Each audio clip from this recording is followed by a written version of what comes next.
उसकी नहीं करना थी, वो क्वेश्चन डिस्कशन था।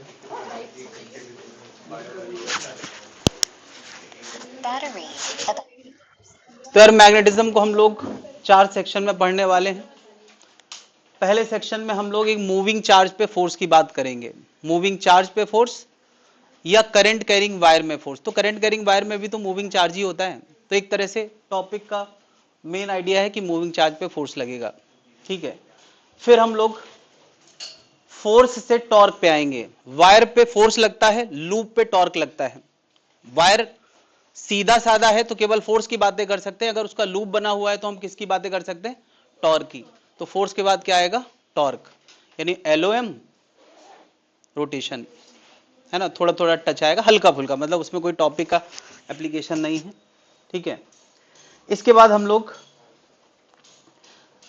इन दोनों टॉपिक में सारा डिस्कशन गिवन फील्ड के लिए होगा, मतलब मैग्नेटिक फील्ड क्यों आई, कहां से आई, इसकी कोई चर्चा नहीं होगी। बस मैग्नेटिक फील्ड है तो क्या होगा, मैग्नेटिक फील्ड है तो क्या करता है, वो ये दोनों टॉपिक उसको डेडिकेटेड है कि मैग्नेटिक फील्ड है तो क्या होगा।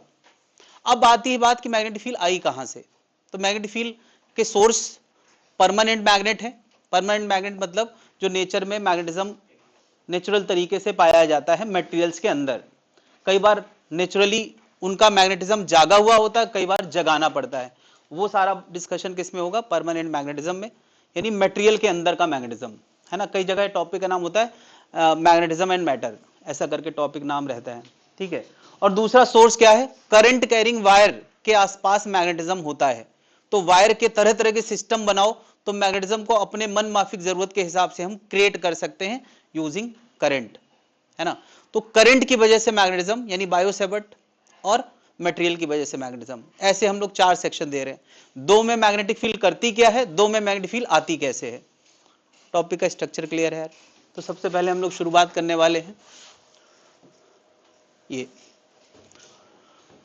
तो इसमें जैसा मैंने बताया कि मूविंग चार्ज पर हम लोग फोर्स की बात करने वाले हैं, ठीक है। चार्ज चलेगा तो फोर्स लगेगा, यानी रुके चार्ज पे फोर्स लगता ही नहीं है, पहली बात तो ये है। अब चार्ज फ्री चल रहा है वो डिस्कशन, चार्ज वायर के अंदर चल रहा है, दैट इज करंट। इसको हम 2 सेगमेंट में ऐसे सोच लेते हैं।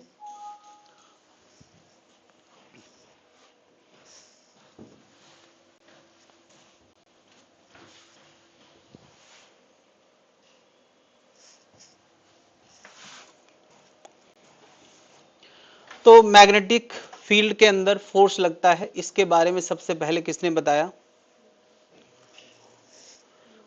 बताया होगा किसी ने भी, लेकिन मैथमेटिकल बातें किसने करी, लॉरेंट्ज नाम के फोर्स साइंटिस्ट ने।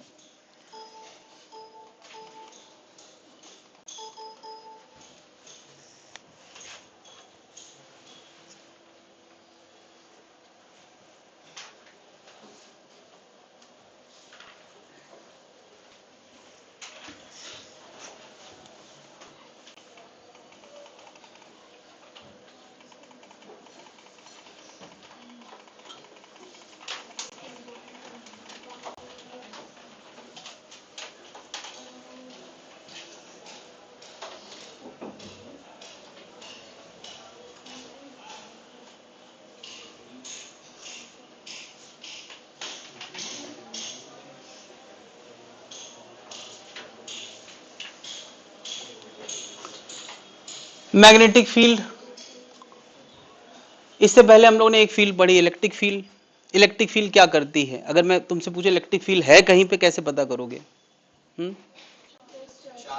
एक चार्ज रख दो, अगर रखते ही उस पर फोर्स लगने लगे, इसका मतलब वहां इलेक्ट्रिक फील्ड मौजूद है। फोर्स कैसे रियलाइज किया जा सकता है, उसके अंदर मोशन में बदलाव होने लगे, इसका मतलब वहां इलेक्ट्रिक फील्ड है। लेकिन मैग्नेटिक फील्ड में ऐसा नहीं है। मैग्नेटिक फील्ड कहीं है और वहां चार्ज रख दो तो उस पर कोई असर नहीं पड़ता है। मैग्नेटिक फील्ड किस पर फोर्स लगाती है, मूविंग चार्ज पे। तो मैग्नेटिक फील्ड एक इन्फ्लुएंस है जो दिखाई नहीं देता यार, वो एक इन्फ्लुएंस है जिसको कौन महसूस कर सकता है, charge, obviously charge. Electric field को भी कौन महसूस करता है, चार्ज। मैग्नेटिक फील्ड को भी कौन महसूस करता है, चार्ज।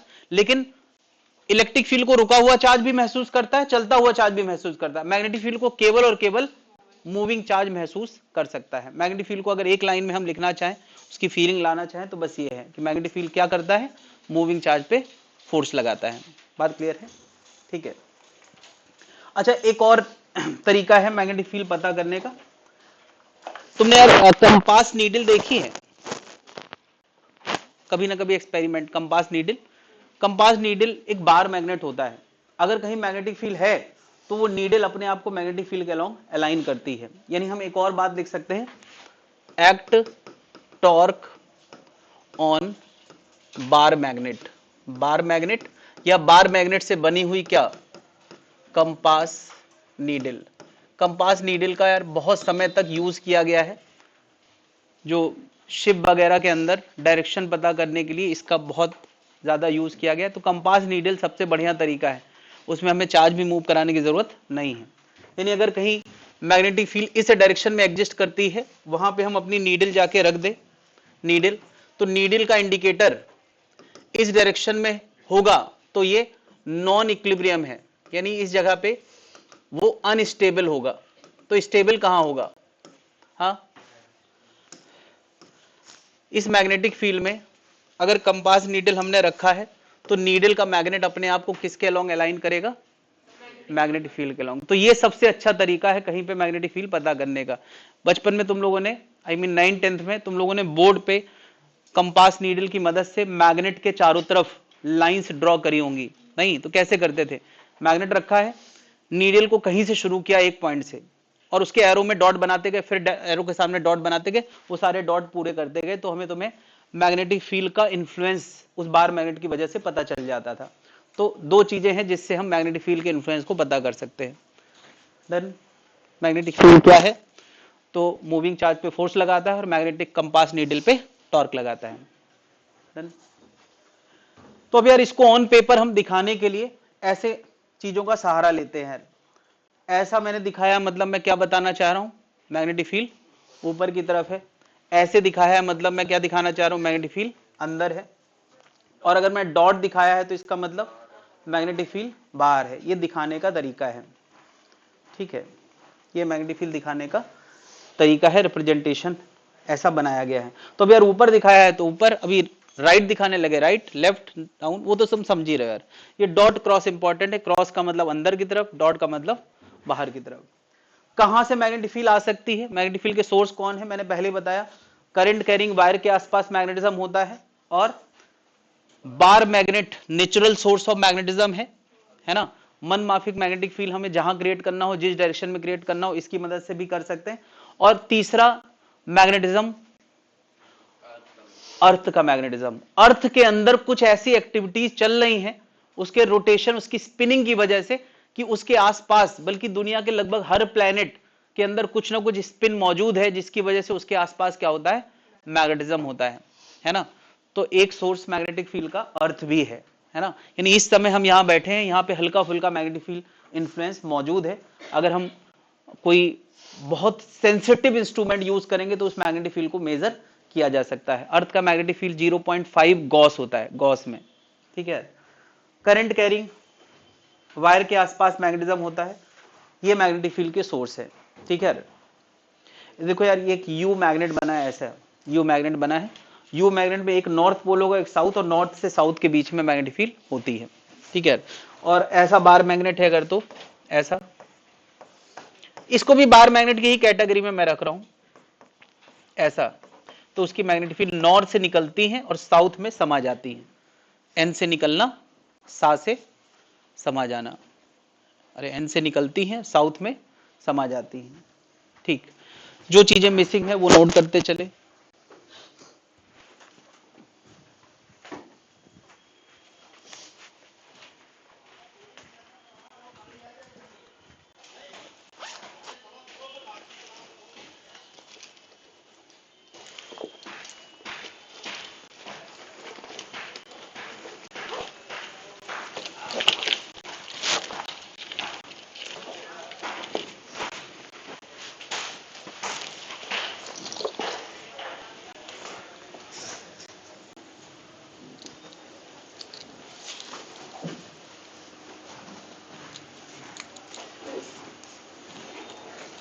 एक पेन ड्राइव कहीं और मिली है क्या, लाल रंग?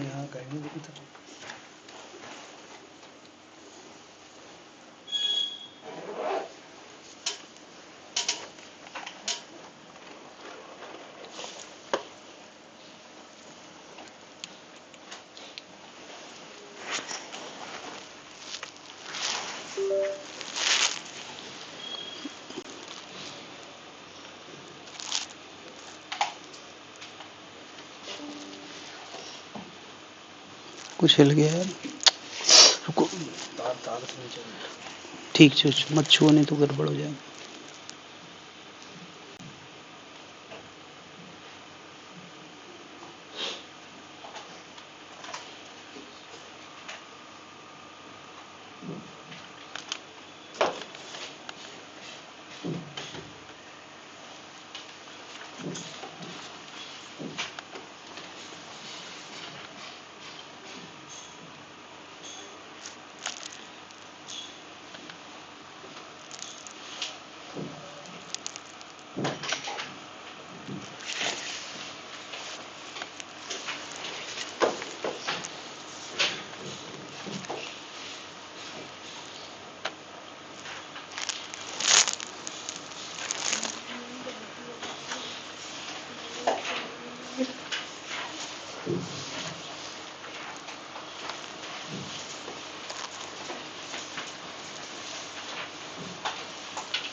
कैमरा हिल गया क्या? चल रहा है।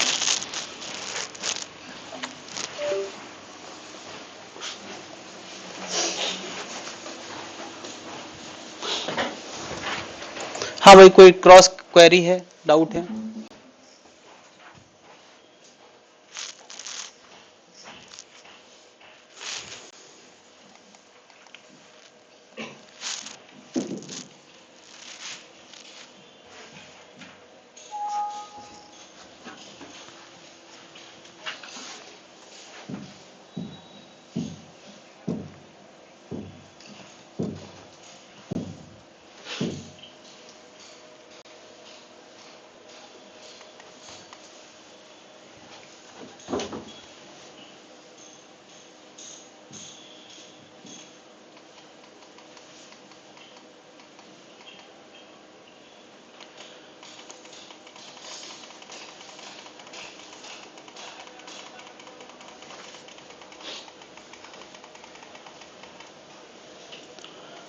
तो अब बात आती है मैग्नेटिक फोर्स कितना होता है और किस डायरेक्शन में होता है। अगर कोई चार्ज मूव कर रहा है तो, मूव नहीं कर रहा है तो फोर्स नहीं लगता है, मूव कर रहा है तो फोर्स लगता है। अगर मैं कह रहा हूं कि इस नॉर्थ और साउथ के बीच में मे बी कि यू मैग्नेट हो, मे बी कि ये दो मैग्नेट का पेयर हो, नॉर्थ और साउथ के बीच में। अभी मैंने यू मैग्नेट बनाया था, बड़ा सा यू मैग्नेट ऐसे ले लो तो ऐसी मैग्नेटिक फील्ड क्रिएट करी जा सकती है। तो अगर चार्ज को नॉर्थ से साउथ के अलोंग कोई मूव कराता है, यानी ऐसे मूव कराता है, तो फोर्स जीरो महसूस होता है। यानी हर बार चार्ज चलेगा तो गारंटी नहीं है कि फोर्स लगेगा, लेकिन फोर्स लगने के लिए चार्ज को चलाना जरूरी है। इस केस में नहीं लगेगा, यानी जिस लाइन के अलोंग फोर्स ना लगे वही मैग्नेटिक फील्ड लाइन है। अच्छा, इलेक्ट्रिक फील्ड में क्या होता था, जिस लाइन में फोर्स लगता था वो इलेक्ट्रिक फील्ड लाइन होता है। ये थोड़ा अलग है, हम इस लाइन के लॉन्ग चलाएंगे तो फोर्स नहीं लगेगा, यानी यहां F क्या होगा, जीरो। और अगर किसी चार्ज को हम ऐसे चलाएंगे, कितने डिग्री पे है, 90 डिग्री पे, तो इस पे लगने वाला फोर्स सबसे ज्यादा होगा। सबसे ज्यादा फोर्स कब लगता है, जब हम 90 डिग्री पे चलाते हैं। तो इन जनरल अगर किसी चार्ज को थीटा एंगल पे चला दो, क्या लगता है, फोर्स लगेगा या नहीं लगेगा? लगेगा, लेकिन उसकी वेलोसिटी का कौन सा कंपोनेंट पे फोर्स लगेगा, पैरेलल वाले में या परपेंडिकुलर वाले में? यानी वेलोसिटी के cos component v sin theta की वजह से फोर्स लगेगा या v cos थीटा की वजह से? थीटा किसके किसके बीच का एंगल है, angle between velocity vector and magnetic field, इसके और इसके बीच का एंगल। जो यहां गलत है वो उसमें भी गलत होगा, अपडेट कर लें। तो यार फोर्स का लेना देना, अभी एक बात समझ में आ गई, वेलोसिटी के साइन कंपोनेंट से टू द, है ना, फिर ये सही तरीका है। अब देखो यार, थीटा 90 रखोगे तो मैक्सिमम आएगा, थीटा 0 रखोगे तो फोर्स 0 हो जाएगा। दोनों बातें इसमें ऑक्यूपाइड हैं, इस ऑब्जर्वेशन को मैथ्स में कन्वर्ट किया गया है। अच्छा, अगर ये चार्ज है तो फोर्स है, चार्ज ही ना हो तो फोर्स। यानी सबसे पहली बात, इससे भी पहली बात क्या है कि फोर्स किसके प्रोपोर्शन होना चाहिए, चार्ज के। चार्ज का मैग्नीट्यूड ज्यादा तो उस पर लगने वाला फोर्स ज्यादा। तीसरी चीज क्या बता रहे, मैग्नेटिक फील्ड है तो फोर्स है, मैग्नेटिक फील्ड ही ना हो तो फोर्स नहीं। यानी बी के भी प्रोपोर्शन होना चाहिए। खैर बी एक नया टर्म है, क्यू वी साइन थीटा की चीजें प्रोपोर्शनल आ रही थी, तो बी एक नया टर्म था। तो ये क्वालिटी लाने के लिए जो नंबर यहां प्लेस किया गया जिससे फोर्स न्यूटन में सही सलामत आ जाए या एक्सपेरिमेंटली वेरीफाई हो जाए, बी को उसी वैल्यू का दे दिया गया। यानी बी अब किसको रिप्रेजेंट कर रहा है, मैग्नेटिक फील्ड इन्फ्लुएंस को रिप्रेजेंट कर रहा है, और उसको एडजस्ट करके वैल्यू दे दी गई। इसलिए इसमें कोई कांस्टेंट नहीं आता है। Magnetic field Q V B sine theta, ये मैग्नीट्यूड ऑफ फोर्स लाने का तरीका है, मैग्नीट्यूड ऑफ फोर्स लाने का तरीका है। क्लियर है? ये फॉर्मूला मैग्नीट्यूड को रिप्रेजेंट कर रहा है। अभी तक हमने डायरेक्शन की कोई बात नहीं करी है।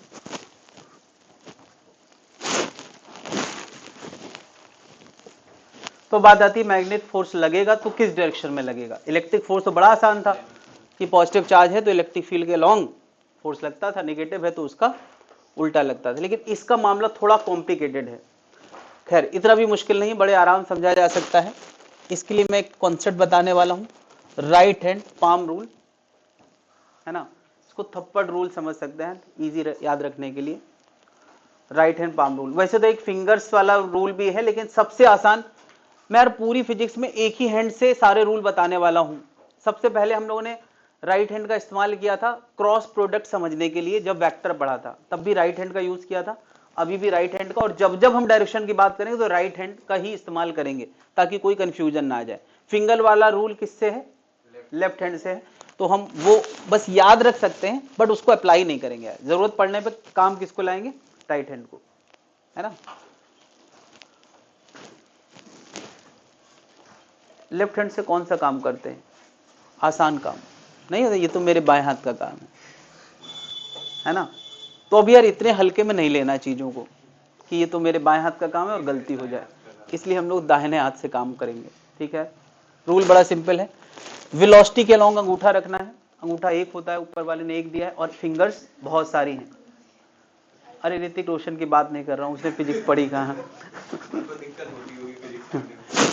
वेलोसिटी इधर, फिंगर्स बहुत सारी हैं, तो बहुत सारी लाइनों को रिप्रेजेंट करने के लिए हम किसका सहारा लेंगे, फिंगर्स। यानी फिंगर्स के अलोंग मैग्नेटिक फील्ड है, या फिंगर्स को मैग्नेटिक फील्ड के अलोंग अलाइन करेंगे, और वेलोसिटी थंब के अलोंग। एक वेक्टर है वेलोसिटी वेक्टर थंब से, और बहुत सारी मैग्नेटिक फील्ड लाइन से, उनको फिंगर से। और जो तमाचा मारने की डायरेक्शन आती है वही फोर्स की डायरेक्शन है आसान यार। अभी तमाचा किसकी तरफ आ रहा है, तुम लोगों की तरफ आ रहा है, यही फोर्स की डायरेक्शन है। बात क्लियर है, याद रहेगा, वेलोसिटी, मैग्नेटिक फील्ड, तमाचा। ठीक है, कोई दिक्कत है? फिंगर्स वाला रूल क्या है, तो इसमें क्या वेलोसिटी, वेलोसिटी ये होता है,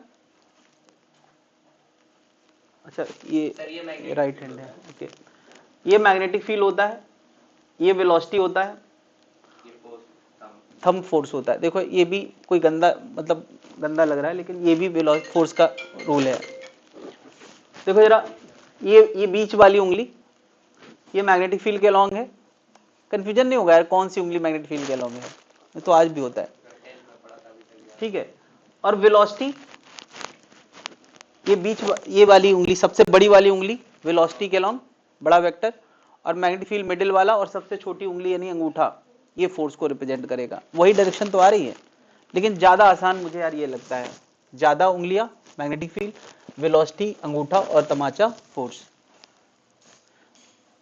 तो जल्दी से पोल हो जाए, कितने लोगों को यार फिंगर्स वाला रूल ज्यादा कनेक्टिंग लग रहा है, कितने लोगों को ये वाला। अच्छा, इसमें पक्षपाती होने की जरूरत नहीं कि सर आपको जो पसंद है वो हमको पसंद है, जो तुमको हो पसंद वही बात करेंगे, वो नहीं चलेगा यार। जो तुम्हें पसंद हो वही, जो कन्विंसिंग, इजी टू डाइजेस्ट हो, तो मुझे वो इजी टू डाइजेस्ट लगता है, बस इतनी सी बात है। रूल दोनों पता होना चाहिए, क्योंकि क्वेश्चन इस पे सीधे पूछा जा सकता है। Yes bro.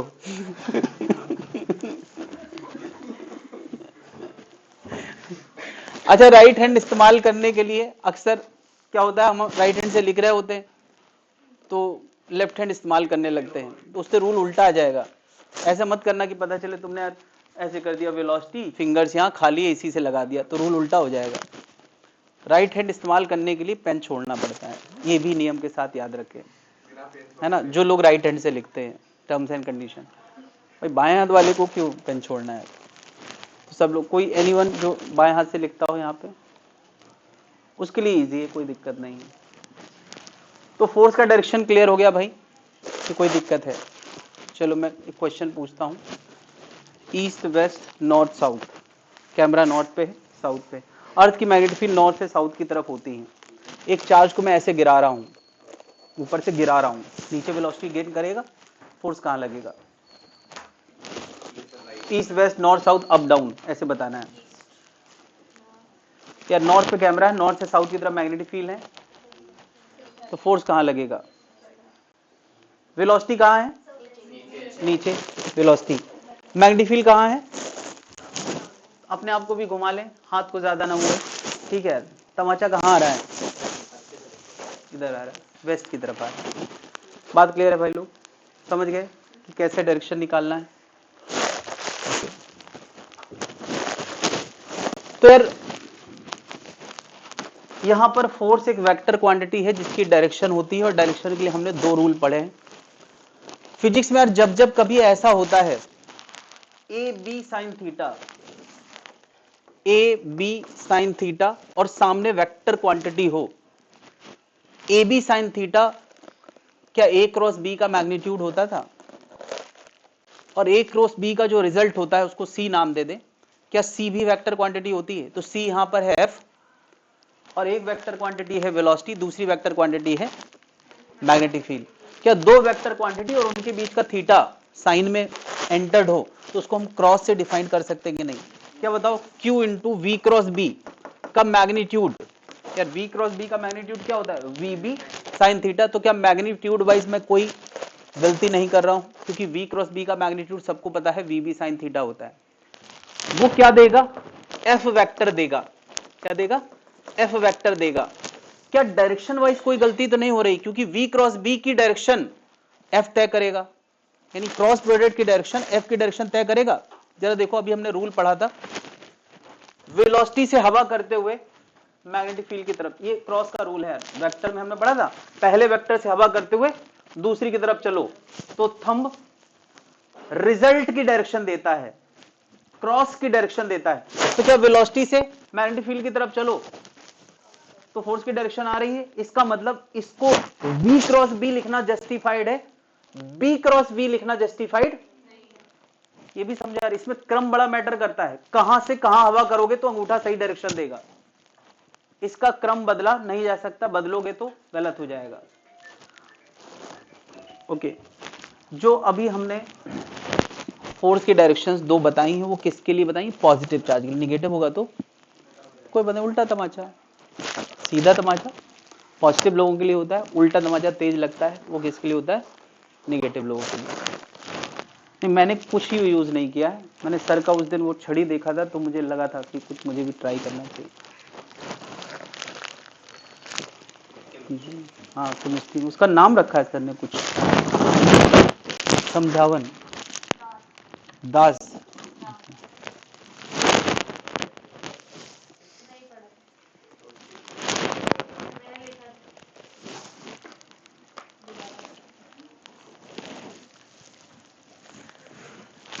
तो स्केलर आंसर ये है, वेक्टर आंसर तब लगाएंगे जब वेलोसिटी वेक्टर लुक में हो, मैग्नेटिक फील्ड वेक्टर लुक में हो, क्रॉस प्रोडक्ट करना हमें वेक्टर में पहले से आता है।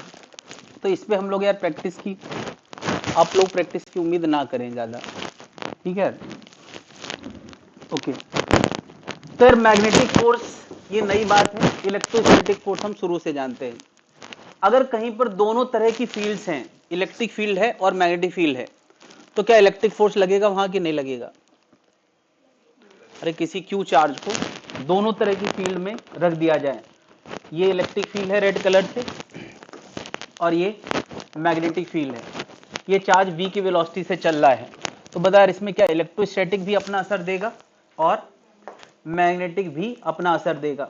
तो हम इस फोर्स को इन जनरल क्या लिखेंगे, QE लगेगा किसकी वजह से, इलेक्ट्रोस्टैटिक की वजह से, और Q V क्रॉस B किसकी वजह से लगेगा, दोनों का वेक्टर सम ओवरऑल फोर्स देगा। अगेन यार ये इतना लिखना अपने आप में एक कतई जहर है, कंसंट्रेटेड पॉइजन है, क्योंकि यार ये अपने आप में पूरा अप्रोच है कि अगर सोचो ये करना पड़ जाए, सब कुछ वेक्टर लुक में दिया जाए, तो वो मेहनत का काम है क्रॉस प्रोडक्ट करना। ये करना थोड़ा आसान है, ई वेक्टर में दिया जाए तो क्यू ई करना, फिर उसका वेक्टर सम करना, फिर उसका मैग्नीट्यूड निकालना अगर ऑप्शन मैग्नीट्यूड में है। तो इसको यूज करने को लेके बातें कम होंगी, सीधे सीधे फॉर्मूला ही पूछ लिया जाए तो बात हो सकती है कि किसी चार्ज पे जो कि दोनों फील्ड में मौजूद है, लॉरेंट्ज फोर्स क्या लिखोगे, इतना। कोई कहते नहीं इलेक्ट्रिक फील्ड है ही नहीं, तो लॉरेंट्ज फोर्स क्या बन जाएगा, ऊपर वाला। कोई कहे मैग्नेटिक फील्ड नहीं है, तो लॉरेंट्ज फोर्स क्या बन जाएगा, QE। क्या जनता समझ पा रही है। इन जनरल दोनों फोर्स को मिला के, इलेक्ट्रिक फील्ड और मैग्नेटिक फील्ड के मिला के, इसको हम लोग लॉरेंट्ज फोर्स बोलते हैं। क्लियर है।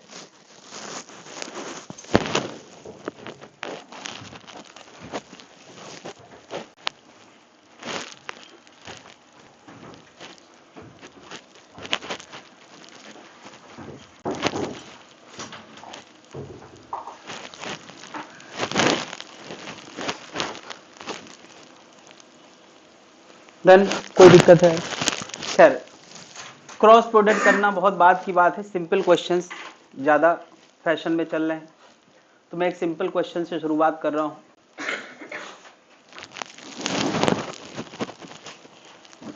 क्वेश्चन है, एक न्यूट्रॉन, प्रोटॉन, इलेक्ट्रॉन और अल्फा पार्टिकल बी की मैग्नेटिक फील्ड में छोड़ दिए गए हैं, और ऐसे छोड़ा गया है इस तरह से कि वेलोसिटी के साथ मैग्नेटिक फील्ड कितने एंगल पे है, दिख रहा है। मैग्नेटिक फील्ड अंदर है, वेलोसिटी ऐसे है, तो दोनों के बीच में कितना एंगल है, 90 डिग्री। तो हमें इनके फोर्स कंपेयर करना है। सबको हमने वेलोसिटी कैसे दिया है ना, विथ सेम वेलोसिटी v, सबको सेम वेलोसिटी दिया है, फोर्स का कंपैरिजन करना है। तो सब लोग फोर्स लिखेंगे, एंगल लिखेंगे, और फिर कंपेयर करके बताएंगे किसका फोर्स ज्यादा, किसका फोर्स कम।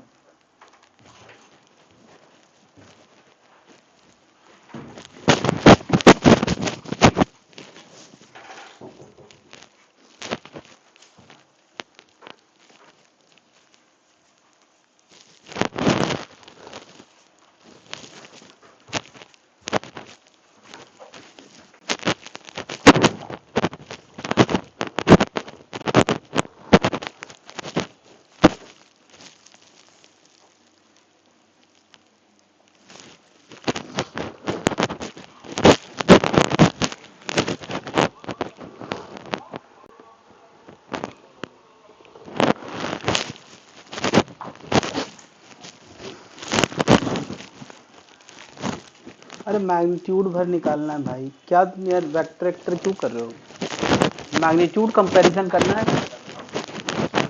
तो बता, मैग्नीट्यूड कंपैरिजन करना है। न्यूट्रॉन पे लगने वाला force Q V B sine 90, Q कितना, तो फोर्स कितना, न्यूट्रॉन पे फोर्स सबसे कम होगा, ये तो पक्की बात है, चार्ज ही नहीं है तो। प्रोटॉन पे force E V B sine 90, तो कितना आ गया, ई वी बी। अच्छा डायरेक्शन बता सकते हैं, साथ में डायरेक्शन लिखना है, बताओ इसके साथ डायरेक्शन क्या लिखोगे। हाँ, लेफ्ट राइट अप डाउन ऐसे बता सकते हैं, इनसाइड आउटसाइड ऐसे बता सकते हैं। तो यार वेलोसिटी इधर है, मैग्नेटिक फील्ड अंदर है, तो तमाचे की डायरेक्शन कहाँ आ रही है, ऊपर, इस पे अप आ रहा है। चलो ये भी साथ में लिखते जाएं, फिर कंपेयर कर लेंगे। सबके पास मौका है आगे बढ़ने का। सबको यार पार्टिकल के चार्ज तो पता ही है, प्रोटॉन में ई होता है, इलेक्ट्रॉन में भी ई होता है, और अल्फा में है ना +2e होता है, बिल्कुल। इलेक्ट्रॉन पे लगने वाला फोर्स क्या होगा, ई वी बी साइन 90। मैं मैग्नीट्यूड पूछ रहा हूं तो साइन लिखने की जरूरत नहीं है, और वैसे भी साइन की चर्चा यहाँ अप डाउन में चल रही है, यहाँ साइन लगाने की जरूरत नहीं है, ये फॉर्मूला ही मैग्नीट्यूड को लेके है, फोर्स की जब जब बात आती है यार तो मैं साइन पे कभी बात नहीं करता हूँ। क्या बता, पूरा कूलम्ब्स लॉ वाला जो टॉपिक था वहां क्या हमने कभी साइन लगाया है? चार्ज को लगाया नहीं लगाया। पूरा लॉज ऑफ मोशन हो गया, वहां पे हम लोग ज्यादा वाला से कम वाले को घटाते थे, कभी वहां हमने साइन की चर्चा नहीं करी है। तो फोर्स में साइन की चर्चा नहीं करना है। कोई वेक्टर आंसर पूछे तब से देखा जाएगा। हाँ भाई, इलेक्ट्रॉन है, वेलोसिटी इधर, मैग्नेटिक फील्ड अंदर, फोर्स कहां? निगेटिव है तो उल्टा तमाचा, तो ये क्या आएगा? डाउन। अल्फा पार्टिकल कितने लोगों ने लिख लिया यार? स्पीड बढ़ाएं भाई अब लोग। 2e vb sin 90, तो ये आएगा 2e vb। ओके, फोर्स की direction, velocity, magnetic field up. Yes, तो सबसे ज्यादा फोर्स कहां आया? अल्फा में। देन प्रोटॉन इलेक्ट्रॉन में क्या है? सेम है।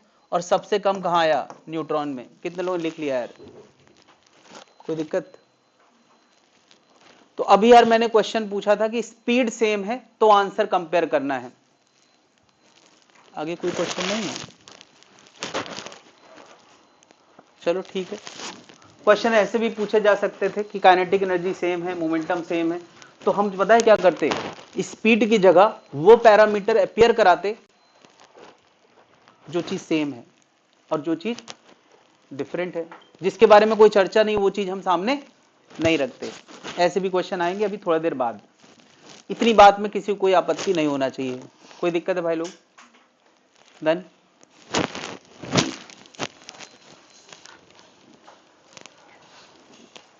तो इतना तो सबको समझ में आ गया यार कि चार्ज को चलते समय फोर्स लगता है और वो भी उसके मोशन के परपेंडिकुलर लगता है। क्योंकि देखो यार, वेलोसिटी यानी अंगूठा और फोर्स हमेशा आपस में कितने डिग्री पे होंगे?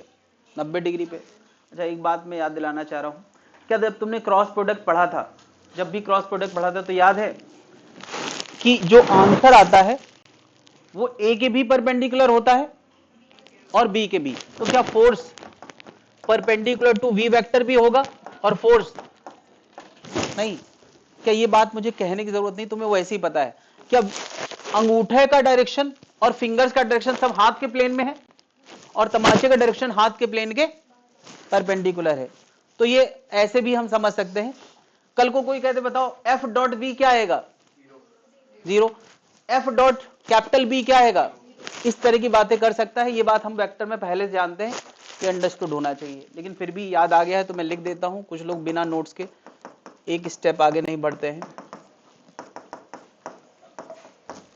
ठीक है ना? ये चीज मुझे ध्यान आ गई, नहीं भी आती तो तुम्हारा ये फर्ज था कि यार क्रॉस प्रोडक्ट के रूल्स तुम अपने दिमाग में रखो, है ना? ये सब चीजें तुम्हें खुद ही समझ आना चाहिए। यार क्रॉस एक बार समझाया जा चुका है तो इसका मतलब ये जो आंसर आता है वो दोनों के परपेंडिकुलर होता है। अब वो वेक्टर में बढ़ा दिया, इसका मतलब हर टॉपिक में बढ़ा दिया। कहीं अगर स्किप भी हो जाए तो तुम्हें ये समझ में आना चाहिए।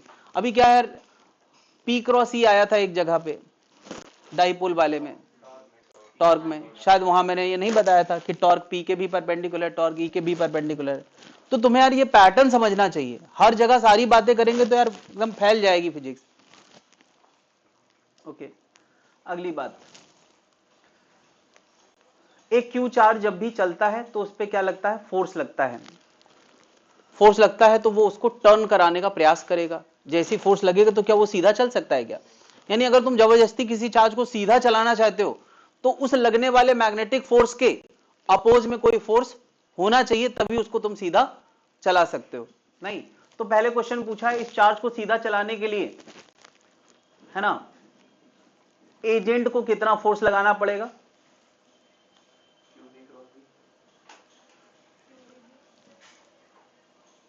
पूछा क्या यार इसमें? कुछ लिखा है? ओके, फोर्स ऑफ एजेंट क्या होगा? ठीक है।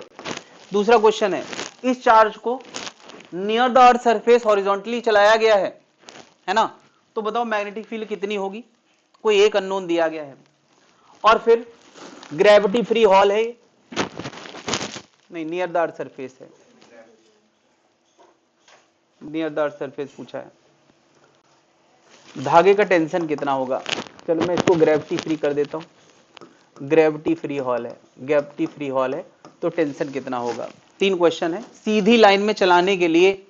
3 क्वेश्चन है, इसको भी हम सीधे चलाना चाहते हैं, इसको भी सीधे चलाना चाहते हैं, नियर द अर्थ सरफेस इसको भी सीधा चलाना चाहते हैं।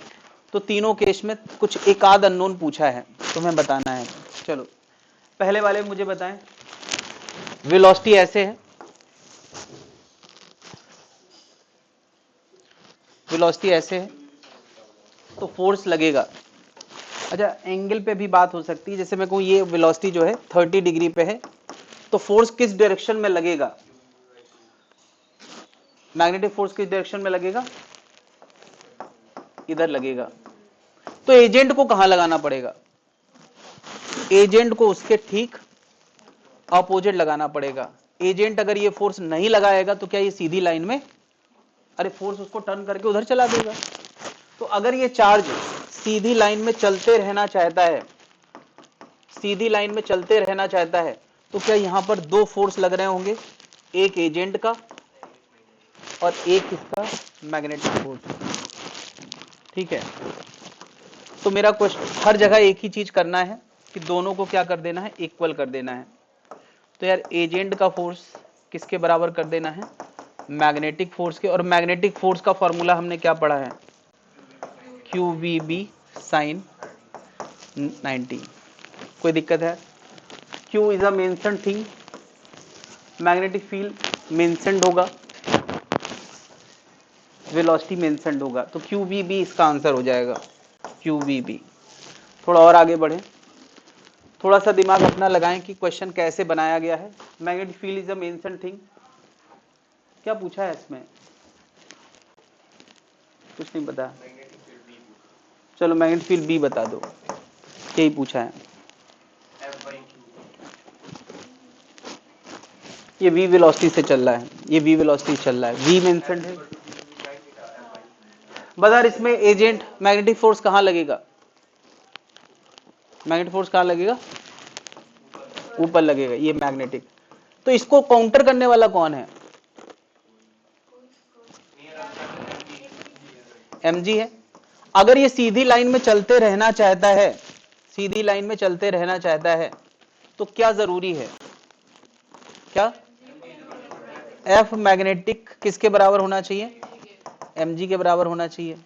F मैग्नेटिक क्या होगा, QVB sin 90 बराबर mg। तो कुछ भी एक अननोन हो सकता है, अगर m दिया है तो b अननोन हो सकता है, या b और m सब दिया है तो स्पीड अननोन हो सकती है, या q कुछ भी एक अननोन होगा, निकाल लोगे। हो सकता है m अननोन हो, नहीं निकाल लोगे। फिलहाल b अननोन था तो क्या आंसर आ जाएगा, mg बाई qv। क्या कोई और अननोन होता निकाल लेते, बस तुम्हें एक लाइन लिखना है, दोनों फोर्स क्या होंगे, इक्वल होंगे। क्वेश्चन समझ में आ रहा है यार, अभी फोर्स का डिस्कशन शुरू हुआ है तो ये क्वेश्चन तुरंत शुरू हो गए। बता यार यहाँ पर टेंशन पूछा गया है, तो बता यार इस पे फोर्स कितना लग रहा है, QVB ऊपर लगेगा, तो वो किसके बराबर होना चाहिए, टेंशन के। अगर चाहे नियर द अर्थ सरफेस लिखा होता तब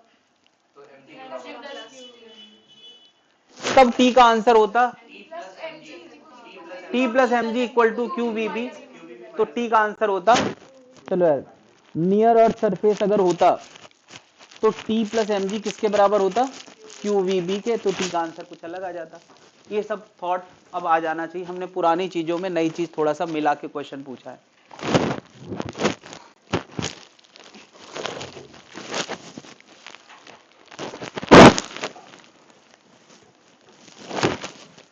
किसी चार्ज को सीधा चलाए रखना फोर्स लगाने की जरूरत है ना, ये हमें समझ आ रहा है कि सीधे चलाए रखने के लिए फोर्स लगाने की जरूरत है। अगर हम फोर्स ना लगाएं तो चार्ज सीधा नहीं चल सकता है ना। जिस तरीके से कुत्ते की पूंछ कभी सीधी नहीं होती, उसमें फोर्स लगा के रखना पड़ता है, ये चार्ज भी कभी सीधा नहीं चलता है, उसको फोर्स लगा के रखना पड़ता है। अपने मन से छोड़ दोगे तो टेढ़ी हो जाएगी, आई मीन ये कर्व ट्रैक में चलने लगेगा। क्या इतनी बात समझ में आ गई है, कोई दिक्कत है, चलो। तो अगर हम ना फोर्स लगाएं तो क्या होगा, जैसे मैं किसी मैग्नेटिक फील्ड में चार्ज को दे ऐसे छोड़ दूं v वेलोसिटी से, है ना, v वेलोसिटी से मैं चार्ज को छोड़ दूं इधर, नहीं, और मैं कोई फोर्स ना लगाऊं, ये ग्रेविटी फ्री हॉल है, ग्रेविटी फ्री हॉल है, और मैं कोई फोर्स नहीं लगा रहा हूं, तो क्या ये सीधी लाइन में चल सकता है या नहीं? नहीं चलेगा। तो इसके चलने का रास्ता स्ट्रेट होगा, सर्कुलर होगा या पैराबोलिक होगा?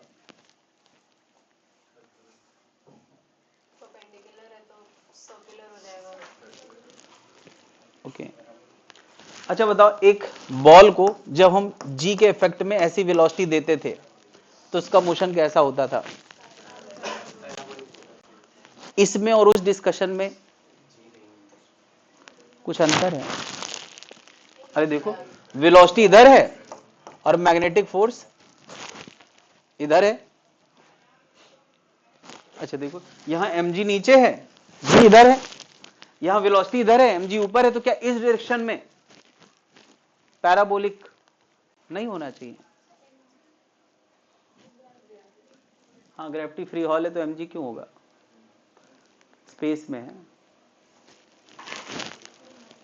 जनता मुझे बताए कि ये इसका रास्ता पैराबोलिक क्यों नहीं होगा? क्यों? mg लगना बंद कर देता है क्या थोड़ी देर बाद? अरे यहां पर mg लगना बंद कर देता है क्या?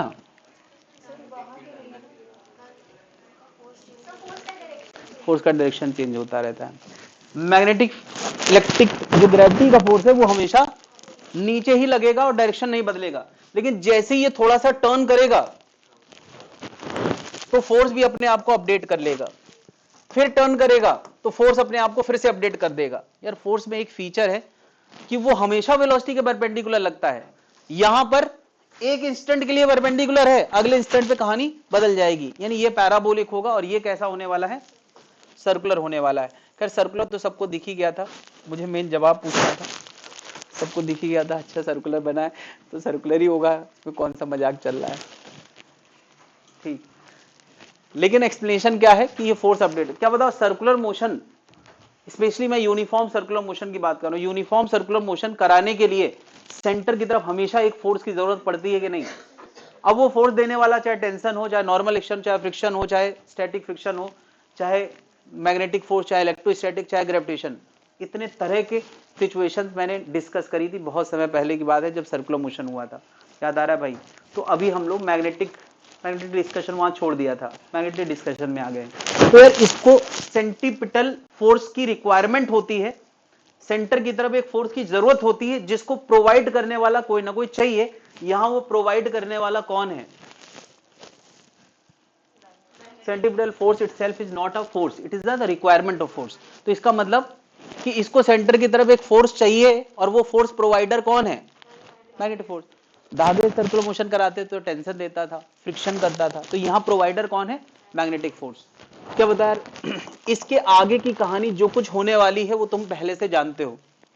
ये बात दो बार रिपीट हो चुकी है, एक बार मॉडर्न में और दूसरी बार ग्रेविटेशन में, कि कोई यूनिफॉर्म सर्कुलर मोशन कर रहा होता है तो हम पहली लाइन क्या लिखते हैं? पहली लाइन हम लोग लिखते हैं F बराबर ma। पहली मैथमेटिकल लाइन यही होती है, F बराबर ma। तो यार F कितना है? QVB sin 90, मैंने यार परपेंडिकुलर फेंका है ना? और AC कितना होता है? V square by R। अब क्या होगा? ग्रेविटेशन वाले टॉपिक में मैं स्पीड पूछा करता था, रेडियस गिवन होता था, यहां स्पीड गिवन है, मैं रेडियस निकालने वाला हूं। सबसे पहले मैं क्या निकालने वाला हूं? Radius of circular motion.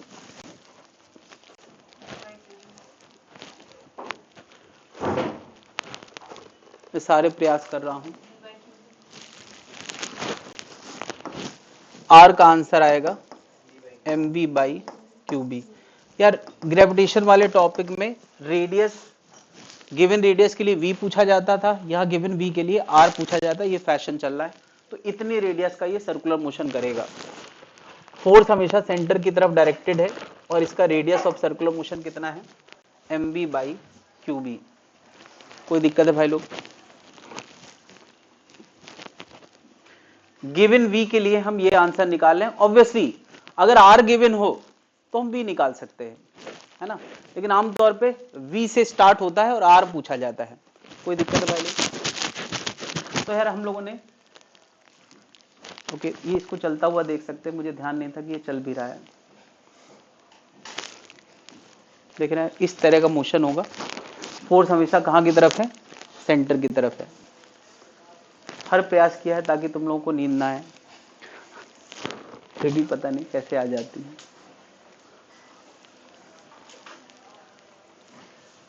Okay यहाँ कुछ चीजें लिखी हैं, मैं यहाँ बगल में लिख देता हूँ। टाइटल पढ़ा हुआ है क्या? ओके मैं यहाँ लिख देता हूँ। अगर कोई पूछे बताओ यहाँ मैग्नेटिक फोर्स कितना लग रहा है? मैग्नेटिक फोर्स QVB, यही ख्याल आएगा। अच्छा बता क्या मैग्नेटिक फोर्स mv²/r नहीं है? बोलने में गंदा लगेगा भाई, mv²/r तो सर सेंटीमीटर फोर्स होता है जिसकी रिक्वायरमेंट होती है, लेकिन क्या वो इसके बराबर है? तो कल को v दिया हो, r दिया हो और कोई पूछे मैग्नेटिक फोर्स बताओ, तो क्या तुम उसको mv²/r नहीं लिख सकते हो? पूछने का तरीका देखो यार कितना गंदा हो सकता है। पूछेगा मैग्नेटिक फोर्स और लिखना पड़ेगा रिक्वायरमेंट ऑफ सेंटीमीटर, क्योंकि वो दोनों बराबर हैं तो दोनों चलेंगे। क्या जनता समझ पा रही है? अच्छा एक्सेलरेशन, मैग्नेटिक फोर्स पूछे, सेंटीपिटल फोर्स पूछे, एक मिनट, सेंटीपिटल फोर्स पूछे तो एक मिनट, तो mv²/r तुम सब जानते हो, लेकिन क्या QVB भी उसके बराबर है? तो ये भी तो सेंटीपिटल फोर्स के बराबर हो गया। यार पूछने का तरीका है यार, देखो जनता कैसे कैसे लोग कंफ्यूज करते हैं। एक्सेलेरेशन, तो यार कौन सा एक्सेलेरेशन है? यूनिफॉर्म सर्कुलर मोशन होगा। अच्छा ये यूनिफॉर्म क्यों होगा? अरे फोर्स वेलोसिटी के हमेशा परपेंडिकुलर है, तो क्या ये फोर्स वेलोसिटी में कोई बदलाव नहीं ला सकता? वो फोर्स जिसका कंपोनेंट वेलोसिटी के अलोंग फेवर में आ जाए या अपोज में आ जाए, वही वेलोसिटी में बदलाव ला सकता है। 90 डिग्री वाला फोर्स सर्कुलर मोशन का केवल डायरेक्शन बदल सकता है, मैग्नीट्यूड वेलोसिटी का बदल नहीं सकता। तो ये कौन सा मोशन होने वाला है ना? UCM, uniform circular motion. कोई पूछे एक्सेलेरेशन कितना होगा, तो एक्सेलेरेशन क्या होता है? हाँ centimetre is the only acceleration. क्या v²/r एक्सेलेरेशन होगा? क्या v²/r को QVB/m नहीं लिख सकते? देखते जाओ यार, एक ही चीज को अलग अलग तरीके से बता सकते हैं कि नहीं? QVB/m भी सेंटीमीटर एक्सेलेरेशन के बराबर ही है। क्या जनता ये बात समझ पा रही है? चलो इसके अलावा रेडियस ऑफ सर्कुलर मोशन आ चुका है। Angular velocity, angular velocity omega होता है v/r, हम r निकाल चुके हैं, कितना था? r निकाल चुके हैं, mv/qb, v से v कट गया तो ये कितना आ गया? qb/m रेडियन पर सेकेंड। क्या तुमने इसको अगर याद रखा है तो ये अपने आप याद आ जाएगा कि नहीं? बात क्लियर है भाई लोग? एंगुलर फ्रीक्वेंसी, बल्कि एंगुलर फ्रीक्वेंसी नहीं, केवल फ्रीक्वेंसी। फ्रीक्वेंसी क्या होता है? ओमेगा बराबर 2 न्यू होता है, तो न्यू बराबर क्या होगा? ओमेगा/2 तो ये हो जाएगा 1/2 m/QB। देख लो यार, मैं इस किसी भी फॉर्मूले को रटाने की कोशिश नहीं कर रहा हूं, ना करना चाहिए। तुम्हें बस एक याद रखना चाहिए r, तो क्या उससे सब बनता चला जा रहा है? कहां तक याद रखोगे यार? फिजिक्स 500 से जब 5000 पे जाती है तो बहुत फैल जाती है, तो 500 याद कर लो वही बहुत है। टाइम पीरियड, टाइम पीरियड, हाँ 2πm/QB। अब इसलिए यार 1 बाई फ्रीक्वेंसी होता है तो उसका उल्टा हो जाएगा। और क्या रह गया? क्या इतनी सारी चीजें, शुरुआत कहां से हुई है? एक छोटी सी चीज से। क्या? F बराबर m, न्यूटन का second law. Force provider QVB है, रिक्वायरमेंट ma के बराबर है। ये जनता समझ पा रही है? ये सब चीजें तुम्हारे रिकवरी का हिस्सा होना चाहिए। क्या अब तुम्हें पैटर्न नजर नहीं आ रहा कि ऐसी हमने मॉडर्न फिजिक्स में शुरुआत करी थी? याद है मॉडर्न फिजिक्स में हम लोगों ने ऐसी शुरुआत करी थी, दो इक्वेशन थी, एक ये वाली थी और एक थी mvr बराबर nh/2π, वहीं से पूरा टॉपिक आगे फैला था। क्या तुम्हें ग्रेविटेशन अभी हाल ही में याद है? जब हम लोगों ने सैटेलाइट का मोशन पढ़ा था तो मैंने क्या बताया? F ग्रेविटेशन G(m(m)(m)2/r² बराबर क्या? mv²/r। वहीं से पूरा टॉपिक आगे स्प्लिट हुआ था, पूरी कहानी आगे की वहीं से बनी थी, है ना? टाइम पीरियड, और बहुत सारी बातें हम लोगों ने करी थी, फ्रीक्वेंसी, एंगुलर वेलोसिटी, सब कुछ हमने वहां भी किया था, बाइंडिंग एनर्जी, काइनेटिक एनर्जी, याद है यार? क्या जनता समझ पा रही है? तो इस पैटर्न पे भी ध्यान दो यार कि फिजिक्स के वो बड़े पैटर्न क्या हैं, तो तुम्हें फिजिक्स बहुत छोटी नजर आएगी, है ना? हम 500 से एक लेवल ऊपर आते हैं तो कुछ 50-60 चीजें बचती हैं, वहीं से चीजें स्प्लिट बनती हैं, वहीं से चीजें स्प्लिट होती हैं। क्या इतनी बात समझ में आ गई? ठीक, ओके। तो अभी थोड़ी देर पहले मैं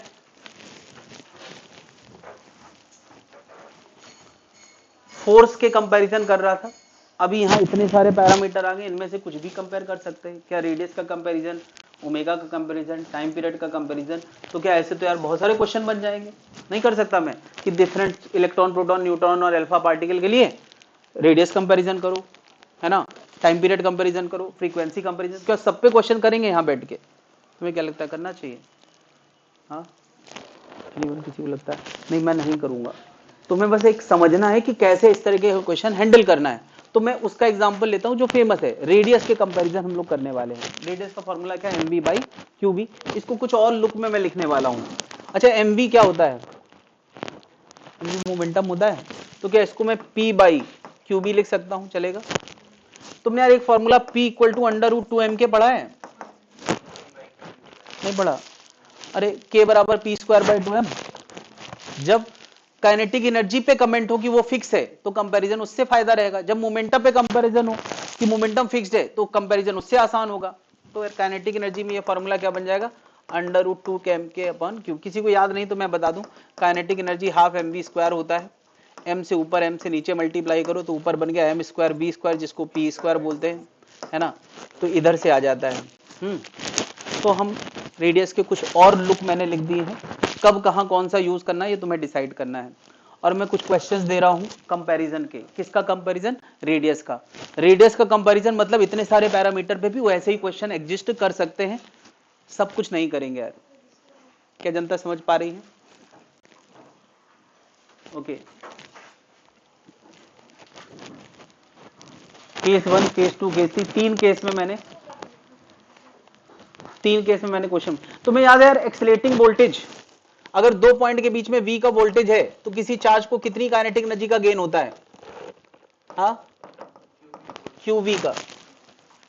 qv का फायदा होता है, v होता है 1 कूलम को कितना गेन होता है? qv होता है। तो जहां k आया था अभी उसको हम और क्या लिख सकते हैं? qv लिख सकते हैं। ठीक है, तो एक फॉर्मूला और बढ़ा दो, जहां k आया उसको क्या लिख सकते हो? q into V. अगर कोई वोल्टेज एक्सीलेटर, कोई अगर चार्ज एक्सीलेटर बीच में आ गया तो। इतने सारे फॉर्मूले हो गए रेडियस के। मैं एक बार यहां लिख देता हूं, R बराबर M B by Q B था,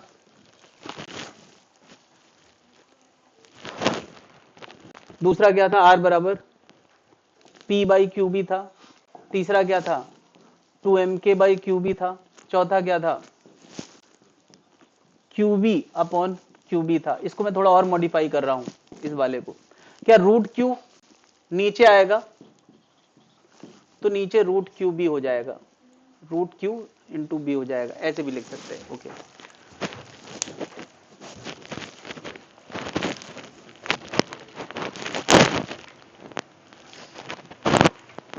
समझा था?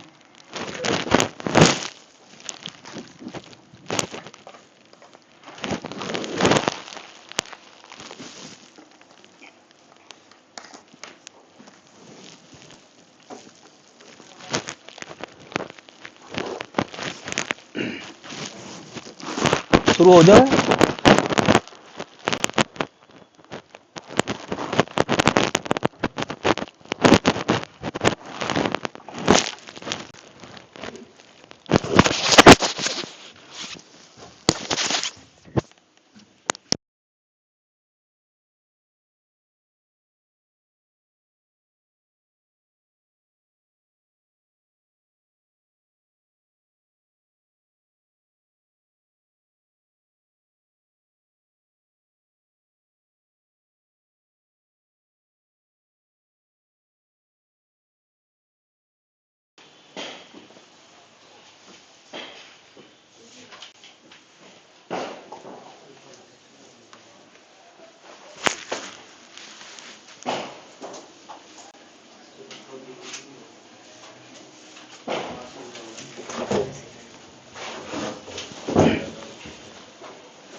हाँ भाई, पहला वाला charge perpendicular to magnetic field है, वो तो सब जगह है। ये तो सबके लिए है। Charge is throne perpendicular. Case one क्या था? केस वन है विद सेम स्पीड, सबको v सेम दिया गया है। केस वन में यह सेम स्पीड दिया गया है, परपेंडिकुलर सब में है, ठीक है। तो v सबको सेम दिया गया है और रेडियस पे कंपैरिजन करना है। रेडियस का कौन से फॉर्मूले से फैसला लोगे? mb/qb। तो यार देखो, मास, वेलोसिटी और चार्ज, ये तीन चीजें हैं जो सब केस में अलग अलग होंगी। तो पहला radius of neutron infinite. Infinite का मतलब पता है? वो सीधी लाइन में चलेगा। इनफाइनाइट का मतलब, जैसे कोई पूछे अर्थ का रेडियस कितना है, तो बहुत लार्ज है कि नहीं, हमें दूर दूर तक अर्थ सीधी नजर आती है कि नहीं, इसका मतलब वो बहुत लार्ज रेडियस है। तो ये सीधी लाइन में चलेगा, न्यूट्रॉन सबसे ज्यादा रेडियस। देन प्रोटॉन का mp/v/eb चलेगा, ठीक है। रेडियस ऑफ इलेक्ट्रॉन me/v/0 क्या? अरे कुछ तो है भाई, जीरो क्यों मानोगे यार? जब टिकी बात उसी पे है तो जीरो क्यों मानोगे? R alpha 4 mp। तुम्हें पता है अल्फा पार्टिकल का मास, दो प्रोटॉन दो न्यूट्रॉन होते हैं, तो 4 प्रोटॉन के लगभग बराबर होता है। कंपेयर करना है तो सब कुछ एमपी में मैंने लिखा है। वेलोसिटी v/, चार्ज कितना होता है?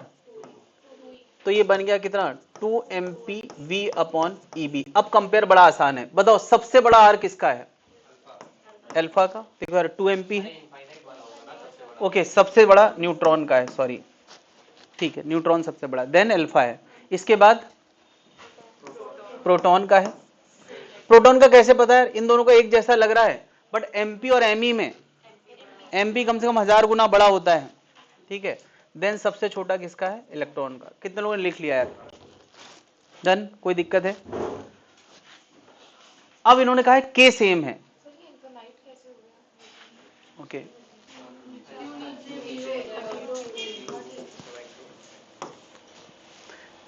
एम न्यूट्रॉन जो कि प्रोटॉन के बराबरी होता है, और क्यू 0 है, और बी कुछ भी बना रहे, कितना आएगा? इनफाइनाइट।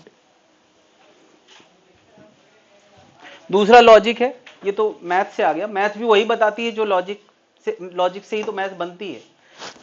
क्या बताओ, न्यूट्रॉन सीधी लाइन में चलेगा या टर्न होगा? भाई जिसको फोर्स नहीं मिला वो क्यों सर्कुलर ट्रैक में चलेगा? सीधी लाइन में चल रहा है तो उसका रेडियस इनफाइनाइट होगा। ये बात हम लॉजिक से भी समझते हैं और मैथ भी वही बता रही है। काइनेटिक एनर्जी आर सेम, सबका के सेम है। पिछली बार वी सेम था, इस बार के सेम है। तो किस फॉर्मूले से कंपैरिजन करना ठीक रहेगा? कितने लोग आ गया आंसर? बाकी लोग भी ले आए। इस बार रेडियस का आंसर √2mk/qb से लेना चाहिए। R neutron, R proton, R electron, R alpha, और फिर बताना है कौन ज्यादा कौन कम।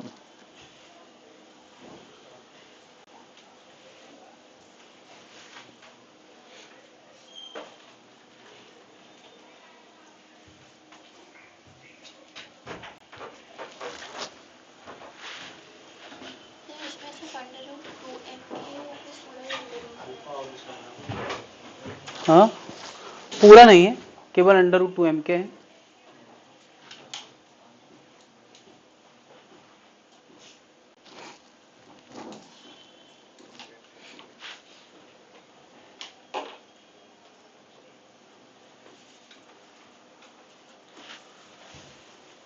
तो under root 2m neutron, kinetic energy k और charge 0, magnetic field B।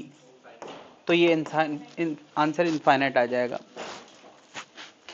Proton का लिखेंगे under root 2mp k upon EB। इसका लिखेंगे under root 2me k upon EB। और इसका लिखेंगे under root 2 4mp k upon 2EB। क्या बताओ ये 2 4 से कट जाएगा कि नहीं? क्योंकि 4 2 बन के बाहर आएगा, 2 से कट जाएगा। तो देखो इस बार क्या हो रहा है, सबसे ज्यादा तो न्यूट्रॉन है, अनडिस्प्यूटेड लीडर। इसके बाद प्रोटॉन और अल्फा क्या आ गए हैं, सेम आ गए। और सबसे कम क्या होगा, ये सेम आ गए। देख लो जरा, ये और ये बिल्कुल सेम आ गए हैं। और क्योंकि अल्फा वाले में एम ही लगा है, एम ही बहुत छोटा होता है ना, तो सबसे कम। कितने लोगों ने कर लिया यार मुझसे पहले? कोई नहीं कर पाया? कोई दिक्कत है? अभी समझ में आ गया है? तो एक और मौका है। इस बार accelerating voltage are same. Accelerating voltage मतलब क्या K बराबर QB होता है? Q को दो जगह रखना ठीक नहीं है, इसलिए मैंने Q को सॉल्व करके नीचे ला दिया है। इससे फैसला लेना सबसे बढ़िया रहेगा। एक्सीलरेटिंग वोल्टेज आर सेम का मतलब कोई V वोल्टेज से सारे चार्जेस को बारी बारी से एक्सीलरेट कराया गया। आर अल्फा आरपी से बड़ा नहीं होगा, क्योंकि 4 तो बाहर 2 आ जाएगा। हाँ बाहर 2 आ जाएगा, बड़ा होगा ना। तो ये 2 से 2 कैंसिल भी दोगे आप? सर वो 2 है, 4 कैंसिल होता है, 2 है। तो 2 तो ऊपर भी है। उसको 4 को डायरेक्ट बाहर ले आओ, आपने अंदर काट दिया तब भी दिक्कत होगी। नीचे वाला रूट में 2 नहीं है ना, पूरा 2 4 कैंसिल होगा ना रूट। हां ठीक हो सॉरी। अच्छा एक साथ दोनों को, अच्छा ठीक, गुड। पूछा तो कम से कम। बहुत सारे लोग तो ऐसे ही हजम कर, सर ने कहा है तो ठीक ही कहा होगा। हाँ ये बिल्कुल गलत आदत है यार, कि गलती मेरे से भी होती ही है क्लास में, तुम देखते हो यार, फिर मैं सुधारता हूँ बिना माफी मांगे। तो इसका मतलब ये कि यार तुम अपने आप को अपने तरीके से जस्टिफाई करो, अपने तरीके से सेटिस्फाइड करो। यही बेसिकली एजुकेशन का मतलब है यार। एजुकेशन का मतलब मान लेना नहीं होता, तुम्हारा अपना दिमाग है, उसको सेटिस्फाइड करते हुए आगे बढ़ो तो तुम चीजें याद रख पाओगे। मेरी पढ़ाई हुई चीज तुम्हें याद नहीं रहेगी, तुम्हारे द्वारा डाइजेस्ट की हुई चीज याद रहेगी।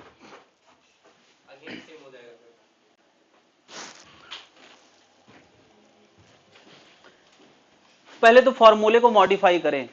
K को हम लिखेंगे QB, और Q अंडर रूट के अंदर है ऊपर, और नीचे Q खुला हुआ है।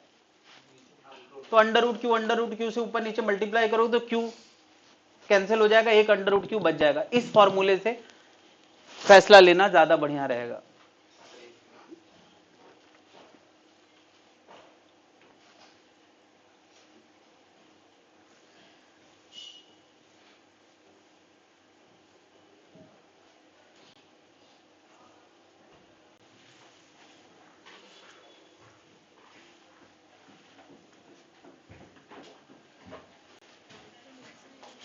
ये कहाँ की बटन दबा रहे हो? नीचे बटन नहीं दबाना भाई।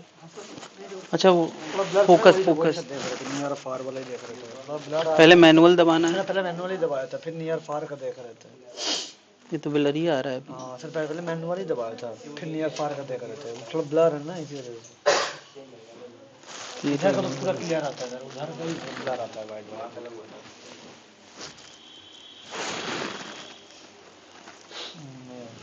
बैक वाली साफ है, उधर गंदा आता है। देखो आया आया,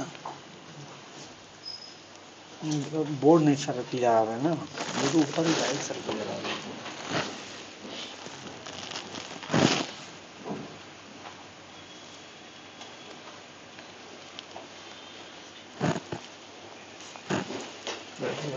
मैनुअल फिर नियर फार।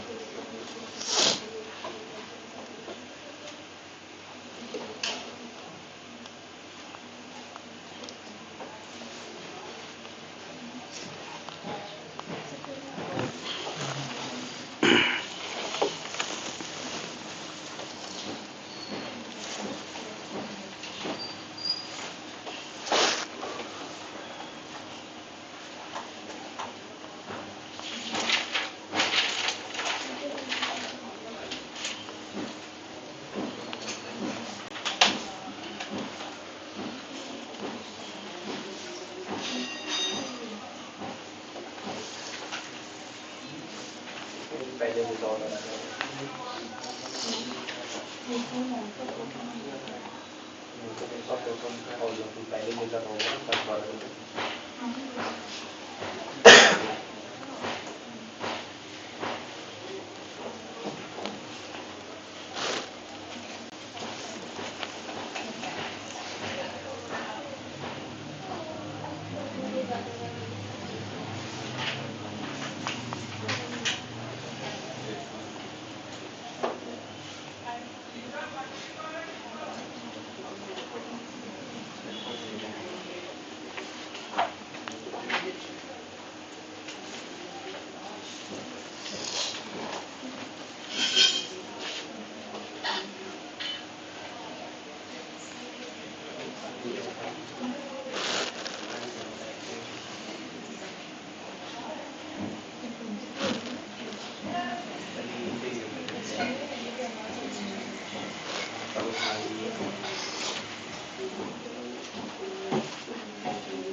ब्लू हो गया सर ये।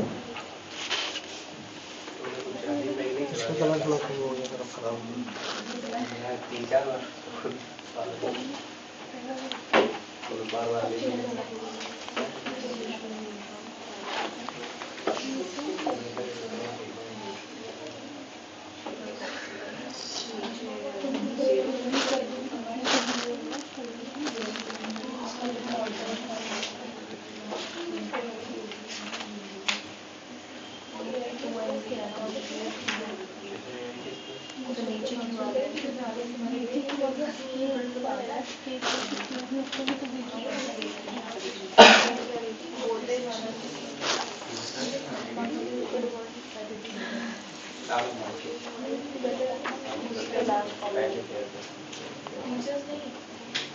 वो नॉर्मल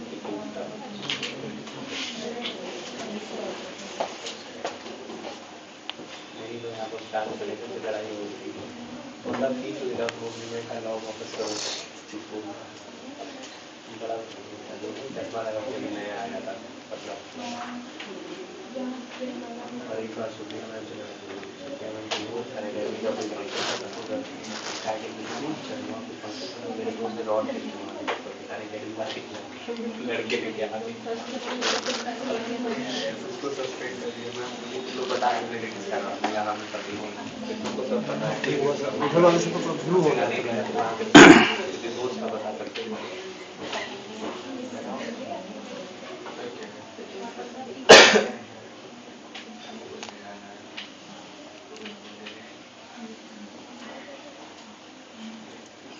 क्लास के बाद सेट करते हैं। हाँ भाई, कितनों ने कर लिया यार? मिलाए जरा, कितनों ने कर लिया है? मिलाए जरा। सबसे पहले R neutron √2m neutron voltage upon 0b कितना आ गया? R proton 2mp v upon √EB। तो यार यहाँ जो जो चीजें जरूरी हैं बस मैं वो लिख देता हूं, वैसे सभी जरूरी है। √2mp अपॉन √E, बाकी सब तो सेम है ना, इतना लिख देते हैं, ठीक है। चलो अल्फा में 8 MP हो जाएगा ओके, MP की जगह 4mp तो यहाँ 8mp आ जाएगा और √2E, तो ये 2 से काटो जरा, तो ये कितना आ गया? √4mp by √E। कोई दिक्कत है? जो चीज सेम है वो लिख नहीं रहा हूं। फिर R इलेक्ट्रॉन कितना आएगा? 2me by √E, me by √E। बता सबसे ज्यादा again neutron, alpha, proton, then electron. कितनों ने कर लिया है? क्या बता यार, ये केवल रेफरेंस क्वेश्चन था कि आर को लेके इतने क्वेश्चन पूछे गए हैं, क्या इतने ही क्वेश्चन फ्रीक्वेंसी को लेके, इतने ही क्वेश्चन टाइम पीरियड को लेके, ओमेगा को लेके नहीं पूछे जा सकते? तो क्या सब कुछ कराया जाएगा? फिजिक्स में यार जहां से हमें सब कुछ दिखने लगता है वहां से अगली पहाड़ी में चढ़ने की तैयारी करते हैं। ठीक है यार, कोई दिक्कत है?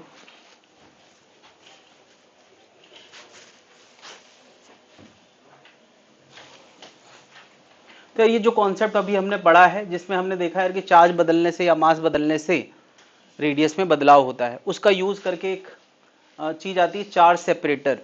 जैसे हमारे पास एक ट्यूब के अंदर मिक्स चार्ज भरे पड़े हैं, फेरिक और फेरस दोनों हैं, उनको यार सेम काइनेटिक एनर्जी से एक्सीलेट करा दो या सेम वोल्टेज से एक्सीलेट करा दो।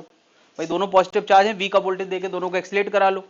तो क्या उस वोल्टेज से एक्सीलेट कराने के बाद, वी के वोल्टेज से एक्सीलेट कराने के बाद जब हम दोनों को इस पर्दे पे गिराएंगे तो क्या दोनों एक जैसी रेडियस पे जाएंगे, अलग अलग? हाँ,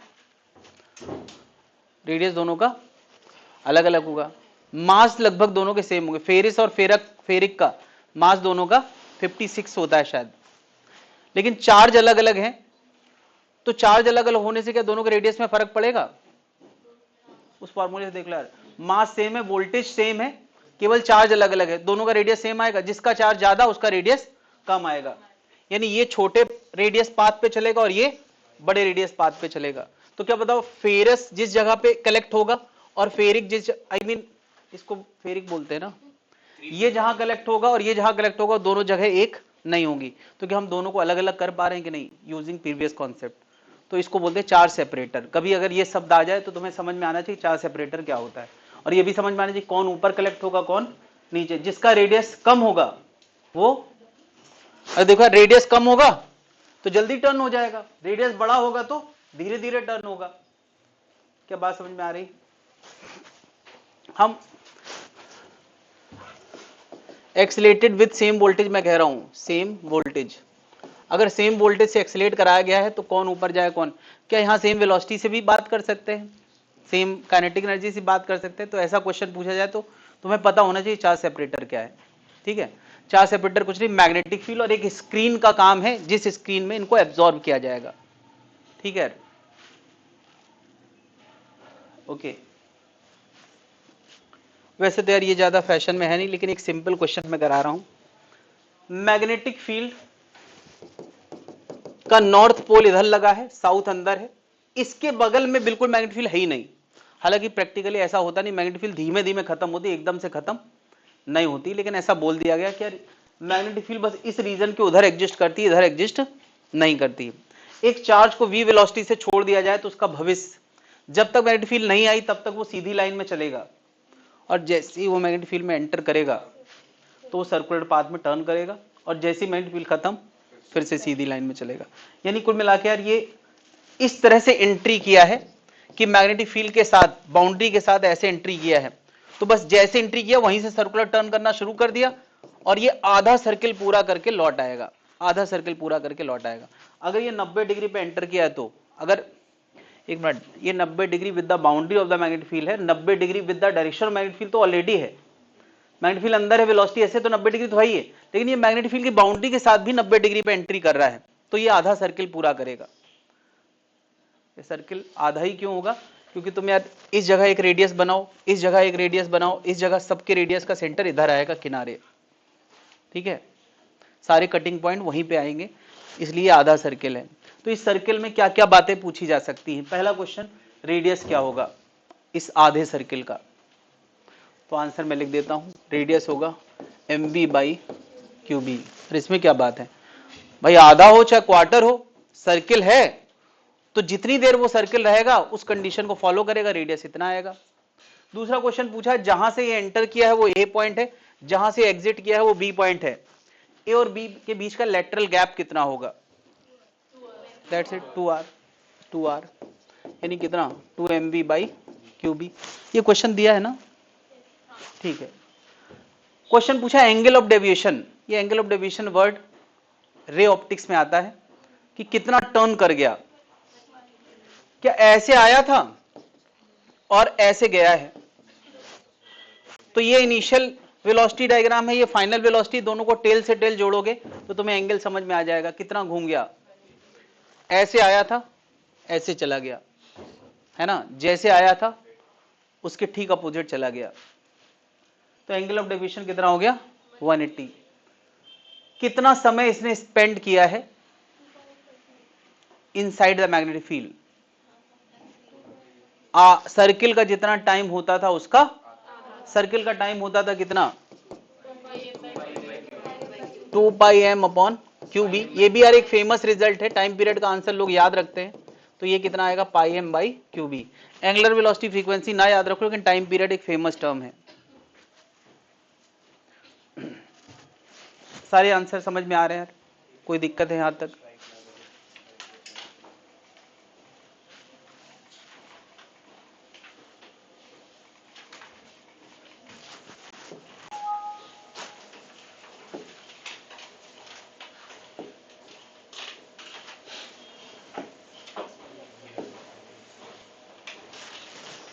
इस साइक्लोट्रॉन में इस बार है सिलेबस में, देखो बाहर सिलेबस लिखा है, साइक्लोट्रॉन है या हटा दिया गया?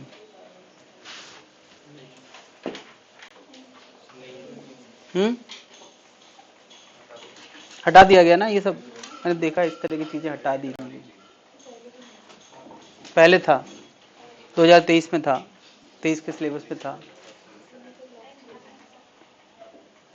देख लो यार, बाहर इसीलिए लिख दिया गया है। ये तो इलेक्ट्रिसिटी का,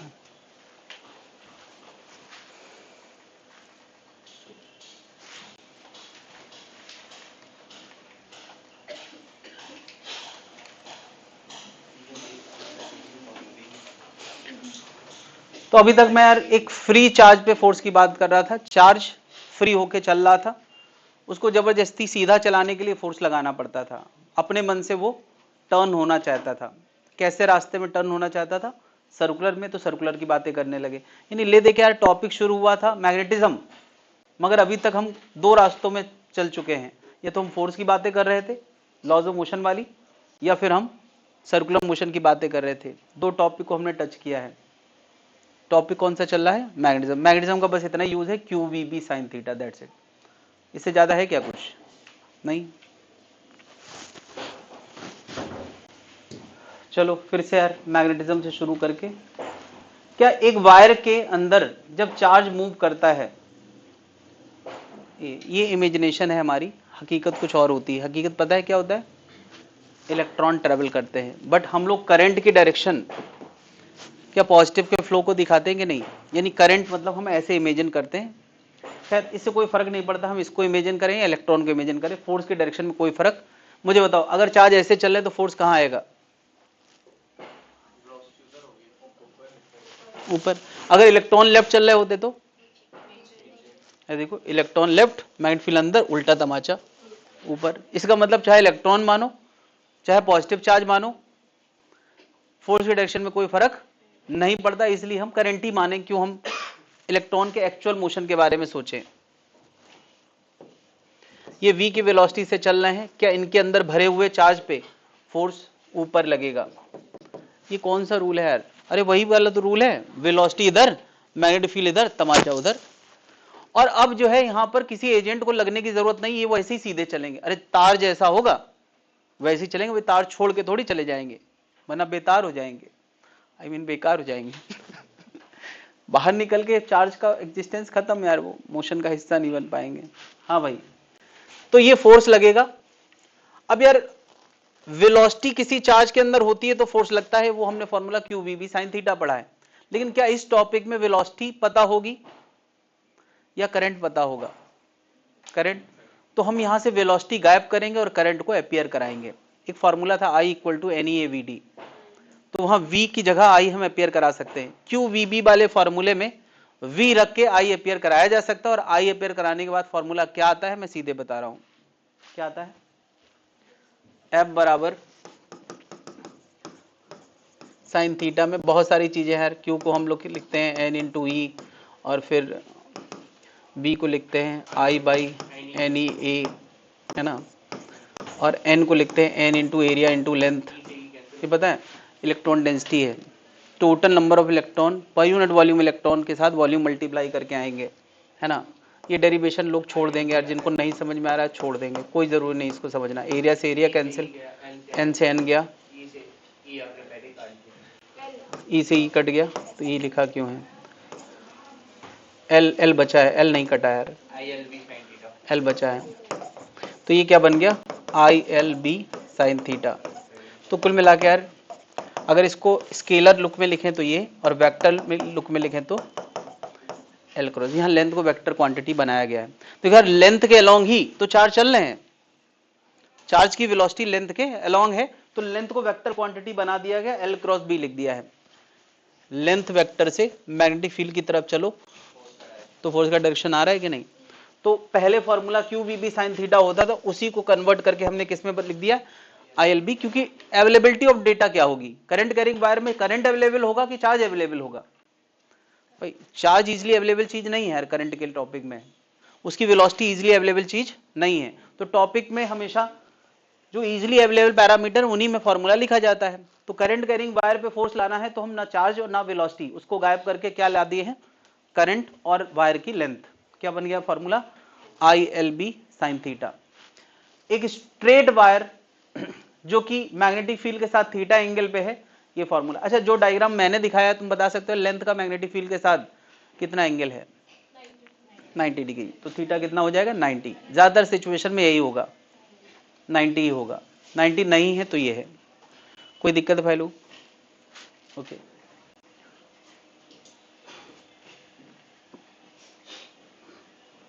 तो यार एक स्ट्रेट वायर में फोर्स का फॉर्मूला लगाना हो तो बहुत आसान है, लेकिन बात है कि अगर टेढ़ा मेढ़ा वायर है तो क्या, ऐसा टेढ़ा मेढ़ा वायर है, सीधा वायर है तो फोर्स का फॉर्मूला मैंने बता ही दिया है, कितना है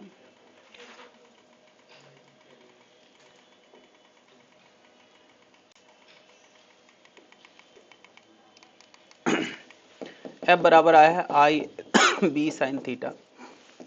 ये लेंथ है, मैग्नेटिक फील्ड बी की है, आई का करंट है। ये टेढ़ा मेढ़ा वायर है तब क्या, हाँ लेंथ वेक्टर का लेंथ वेक्टर का L sine theta, length vector का एल साइन थीटा काम का होता है।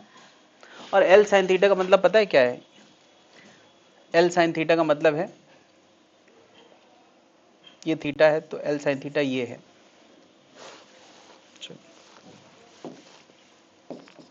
ओके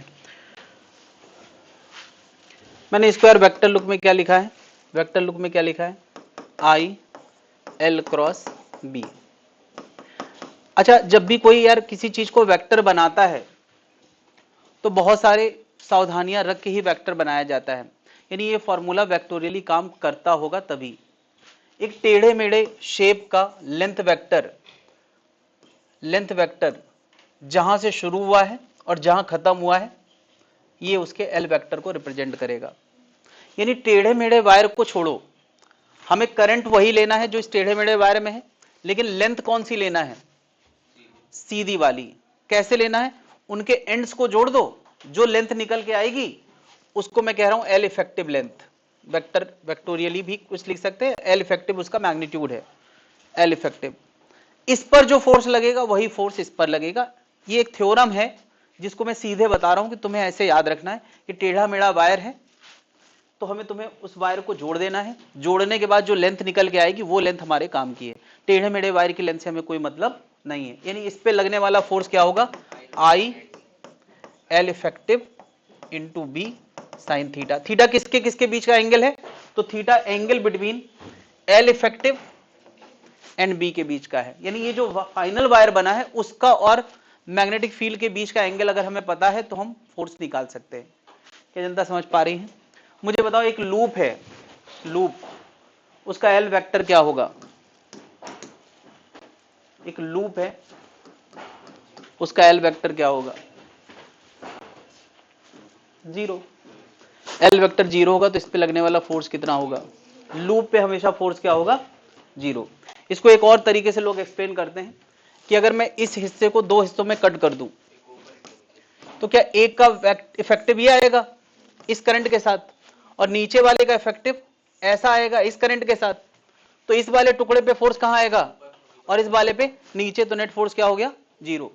दूसरा लॉजिक सबसे आसान, एल वेक्टर क्या हो गया लूप का, मतलब इनिशियल एंड ये है और फाइनल भी यही है, तो एल वेक्टर क्या होगा 0, तो फोर्स क्या होगा 0।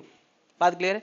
टेढ़े मेढ़े वायर के लिए इफेक्टिव चाहिए और सर्किल के लिए इफेक्टिव पता ही है तुम्हें।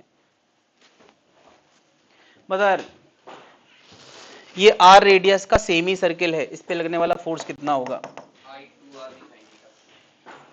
आई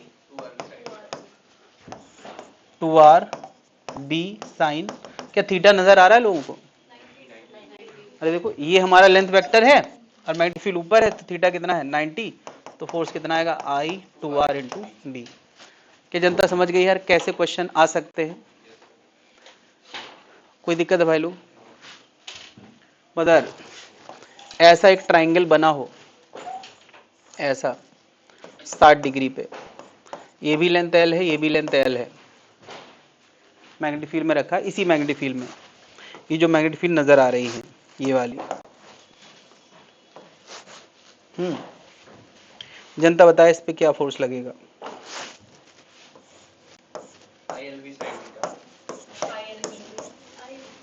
बताओ इस पे कितना फोर्स लगेगा? क्या इसको रिप्रेजेंट करने वाला वायर, इसको रिप्रेजेंट करने वाला वायर इधर आएगा? नहीं, कितनी लेंथ का होगा? अरे ये 60 है तो ये थीटा थीटा बराबर ही होगा आइसोसेलेस, क्योंकि ये लेंथ बराबर है। और जब थीटा थीटा बराबर होगा तो वो 60 ही आएगा, तो क्या इसका मतलब ये भी लेंथ एल आएगी, तो इस पे लगने वाला फोर्स कितना हो जाएगा आई एल बी साइन 90। क्या समझ गए? ऐसे कोई भी शेप टेढ़ा मेढ़ा बना दे उससे कोई फर्क नहीं पड़ता है। एक बार ऐसा क्वेश्चन मुझे देखने को मिला था कि ऐसा टेढ़ा मेढ़ा वायर है, ठीक है, ऐसा वेव का क्वेश्चन है, ये है ना लैम्डा 2 लैम्डा ये लेंथ है और इसमें आई का करंट फ्लो कर रहा है, ये एक वायर है जिसमें आई का करंट फ्लो कर रहा है और इस साइनसॉइड आई 2 लैम्डा बी। सोचो यार वेव जैसा शेप बना दिया और पूछा है कि इस पे फोर्स क्या लगेगा, तो हमें किससे मतलब है यार, उसकी इफेक्टिव लेंथ से, वो कितना है 2 लैम्डा, तो फोर्स कितना हो जाएगा I into 2 lambda into B. Magnetic field भी होगी ऑब्वियसली यार, नहीं तो ये क्वेश्चन मतलब बेकार हो जाएगा। क्या जनता समझ पा रही? कैसा भी राइटर प्रयास करे तुम्हें फंसना नहीं, बस सीधी लेंथ हमें चाहिए, लेंथ चाहिए, एंगल चाहिए। लेंथ कैसे चाहिए? ज्वाइन करने के बाद, एंड ज्वाइन करने के बाद।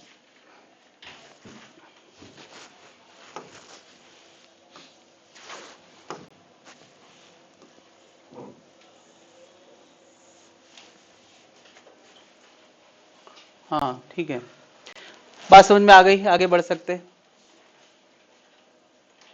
ये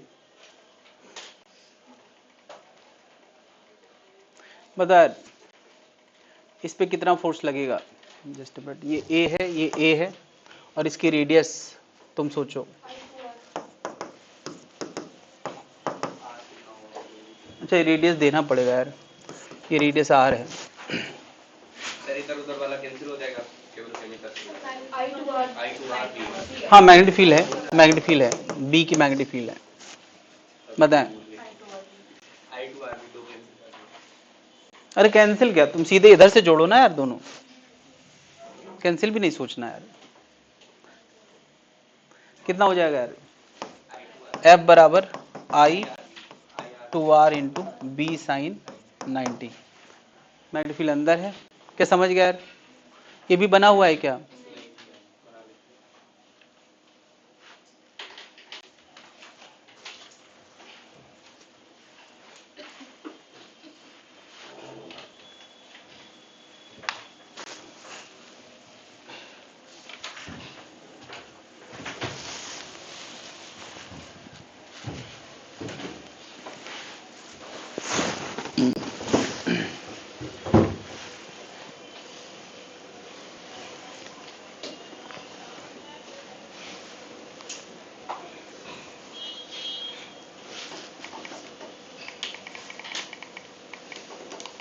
सॉरी 2r होगा ये।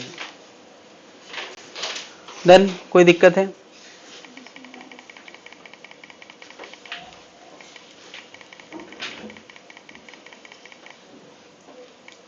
ये बना है ये वाला, ओके। आई नॉट का करंट है, आई नॉट का करंट है इसमें।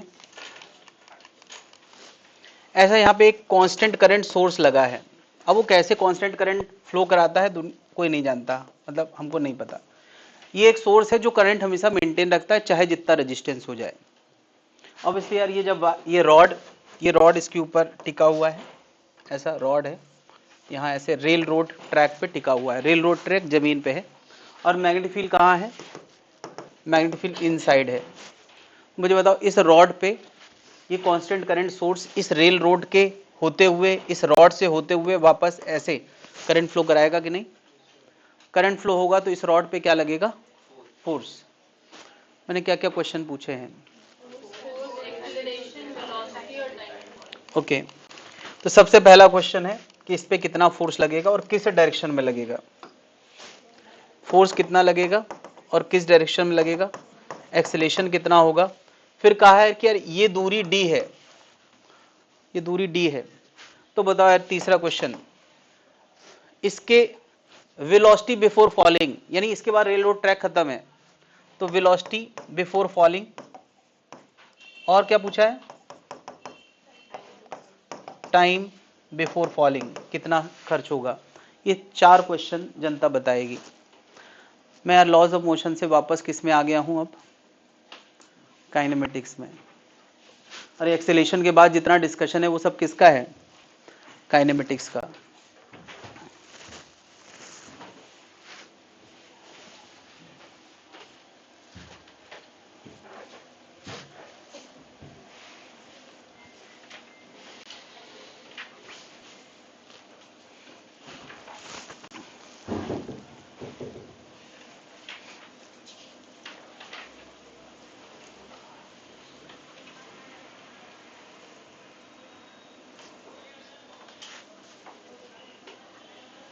चल यार फोर्स में बता देता हूं, मुश्किल काम है।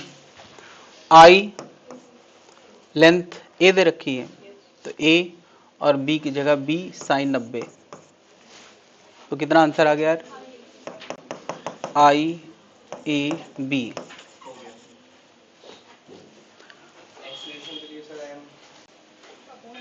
हाँ रॉड का मास दिया है ऑब्वियसली यार, रॉड का मास m है। ये स्मूथ रेल रोड ट्रैक पे रखा है, इसका एक्सेलेरेशन बताना है।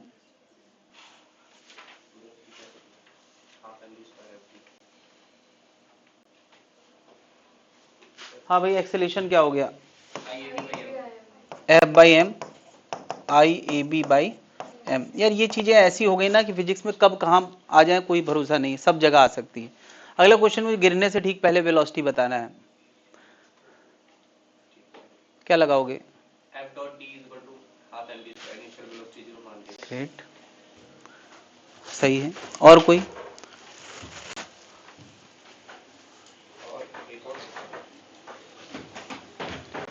वेलोसिटी बिफोर फॉलिंग, तो वेलोसिटी बिफोर फॉलिंग को लेकर यार एक्सेलेरेशन पता हो तो v square equal to u square plus 2s भी कर सकते हैं, और वर्क एनर्जी इन्होंने लगाई जो मेरे दिमाग में नहीं आ रहा था, ये भी कर सकते हैं यार। f इंटू एस बराबर क्या? हाफ एम बी स्क्वायर, बिल्कुल सही है यार, वो भी कर सकते हैं। बाकी इजी था तो हम लोग v square equal to u square plus 2as कर सकते थे, a की जगह क्या? तो v का आंसर आ गया under root 2IABD by M. कितने लोग आ गया यार स्पीड? अगला क्वेश्चन है कि कितनी देर में गिर जाएगा? S equal to U T plus half D square, तो t बराबर under root 2s by A आ जाएगा, और a की जगह कितना है? IAB by M. क्या जनता समझ पा रही है यार कि फोर्स एक बार आ गया और कांस्टेंट आ गया तब तो यार काइनेमेटिक्स आने ही आना है। क्या ये फोर्स कांस्टेंट है कि नहीं है? ना ए बदल रहा है, ना आई बदल रहा है, ना बी बदल रहा है, तो कांस्टेंट फोर्स है, तो इसको काइनेमेटिक्स से रिलेट किया जा सकता है। अभी स्पीड अप किया गया है, कल को स्पीड डाउन वाले क्वेश्चन बनाए जा सकते हैं। क्या क्या नहीं हो सकता सोच के देखो, एक बार कांस्टेंट फोर्स आ जाए तो पूरी मैकेनिक्स यहाँ पे यूज करी जा सकती है, नहीं करी जा सकती? सोचो यहाँ कह देता कि इस रॉड पे जस्ट सफिशिएंट फ्रिक्शन है कि ये खिसकने ही वाला है, म्यू बताओ, तो F इक्वल टू क्या हो जाता है, म्यू एम जी। नहीं, कोई कहता है यार यहाँ पे मैंने एक धागा बांध दिया है, उसका टेंशन बताओ। T equal to I A B. नहीं कर सकते थे। क्या बताओ, इस रॉड की मदद से एक पुली में m मास लटका दिया और ये सिस्टम इक्विलिब्रियम में है और T equal to I L. ऐसा कुछ भी, या इसका मास जरूरत से ज्यादा है तो सिस्टम का एक्सेलेरेशन बताओ। अब ये राइट नहीं जाएगा, है ना, ऐसे भी क्वेश्चन। तो यार पूरी मैकेनिक्स यहाँ नहीं बनाई जा सकती है। तुम सोच के देखो यार, तो फिजिक्स घूम फिर के रिपीट होने लगती है हर टॉपिक में। क्या बात समझ में आ रही है यार? कोई लिमिट नहीं है यार, आइडियाज की, क्वेश्चंस की कोई लिमिट नहीं है। एक ही कॉन्सेप्ट पे कितने क्वेश्चन बनाए जा सकते हैं, ये राइटर की क्रिएटिविटी पे। यानी किसी के मन में ये आता हो कि सर 50 साल बाद नीट वाले क्वेश्चन कैसे बनाएंगे, तो मैं बता दूं 50 साल बाद भी नए क्वेश्चंस बनेंगे।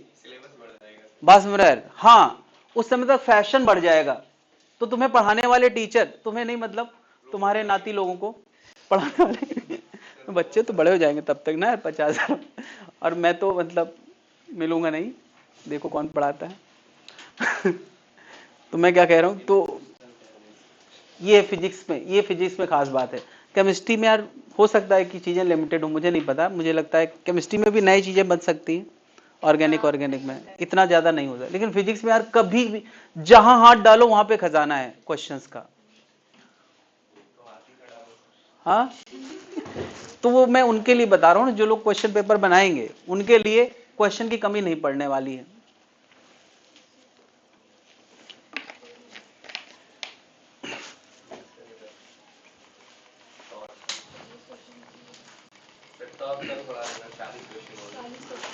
बस नया है ना,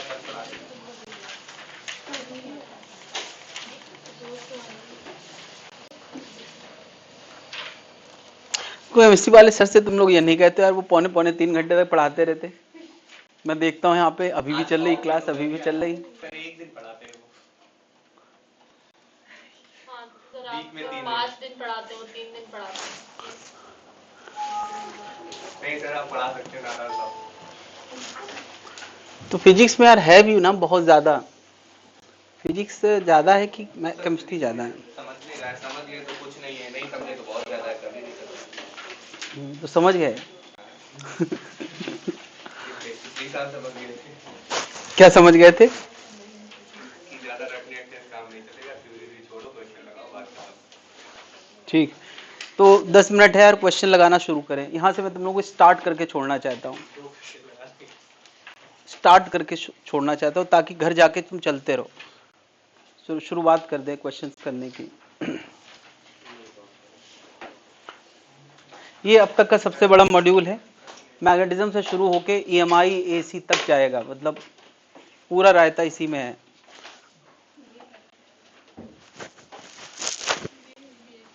EM वेव तक, हाँ EM वेव भी है इसी में। इसके बाद क्या बचता है? मैग्नेटिज्म के बाद फ्लूइड, हीट, SHM वेव, तो छोटे छोटे टॉपिक है। फ्लूइड ज़्यादा 5-6 क्लास, जोड़ो जरा कब खत्म हो रहा है फ्लूइड। 1 मिनट, इसका पहले तो ये खत्म होगा ना, इसमें कम से कम अभी 10 क्लास और चाहिए, 10 नहीं 11-12, हाँ 11 चाहिए कम से कम, हाँ सब है तो 11 क्लास। चलो क्लास जोड़ते हैं हम लोग, 11 क्लास बंद कर दे।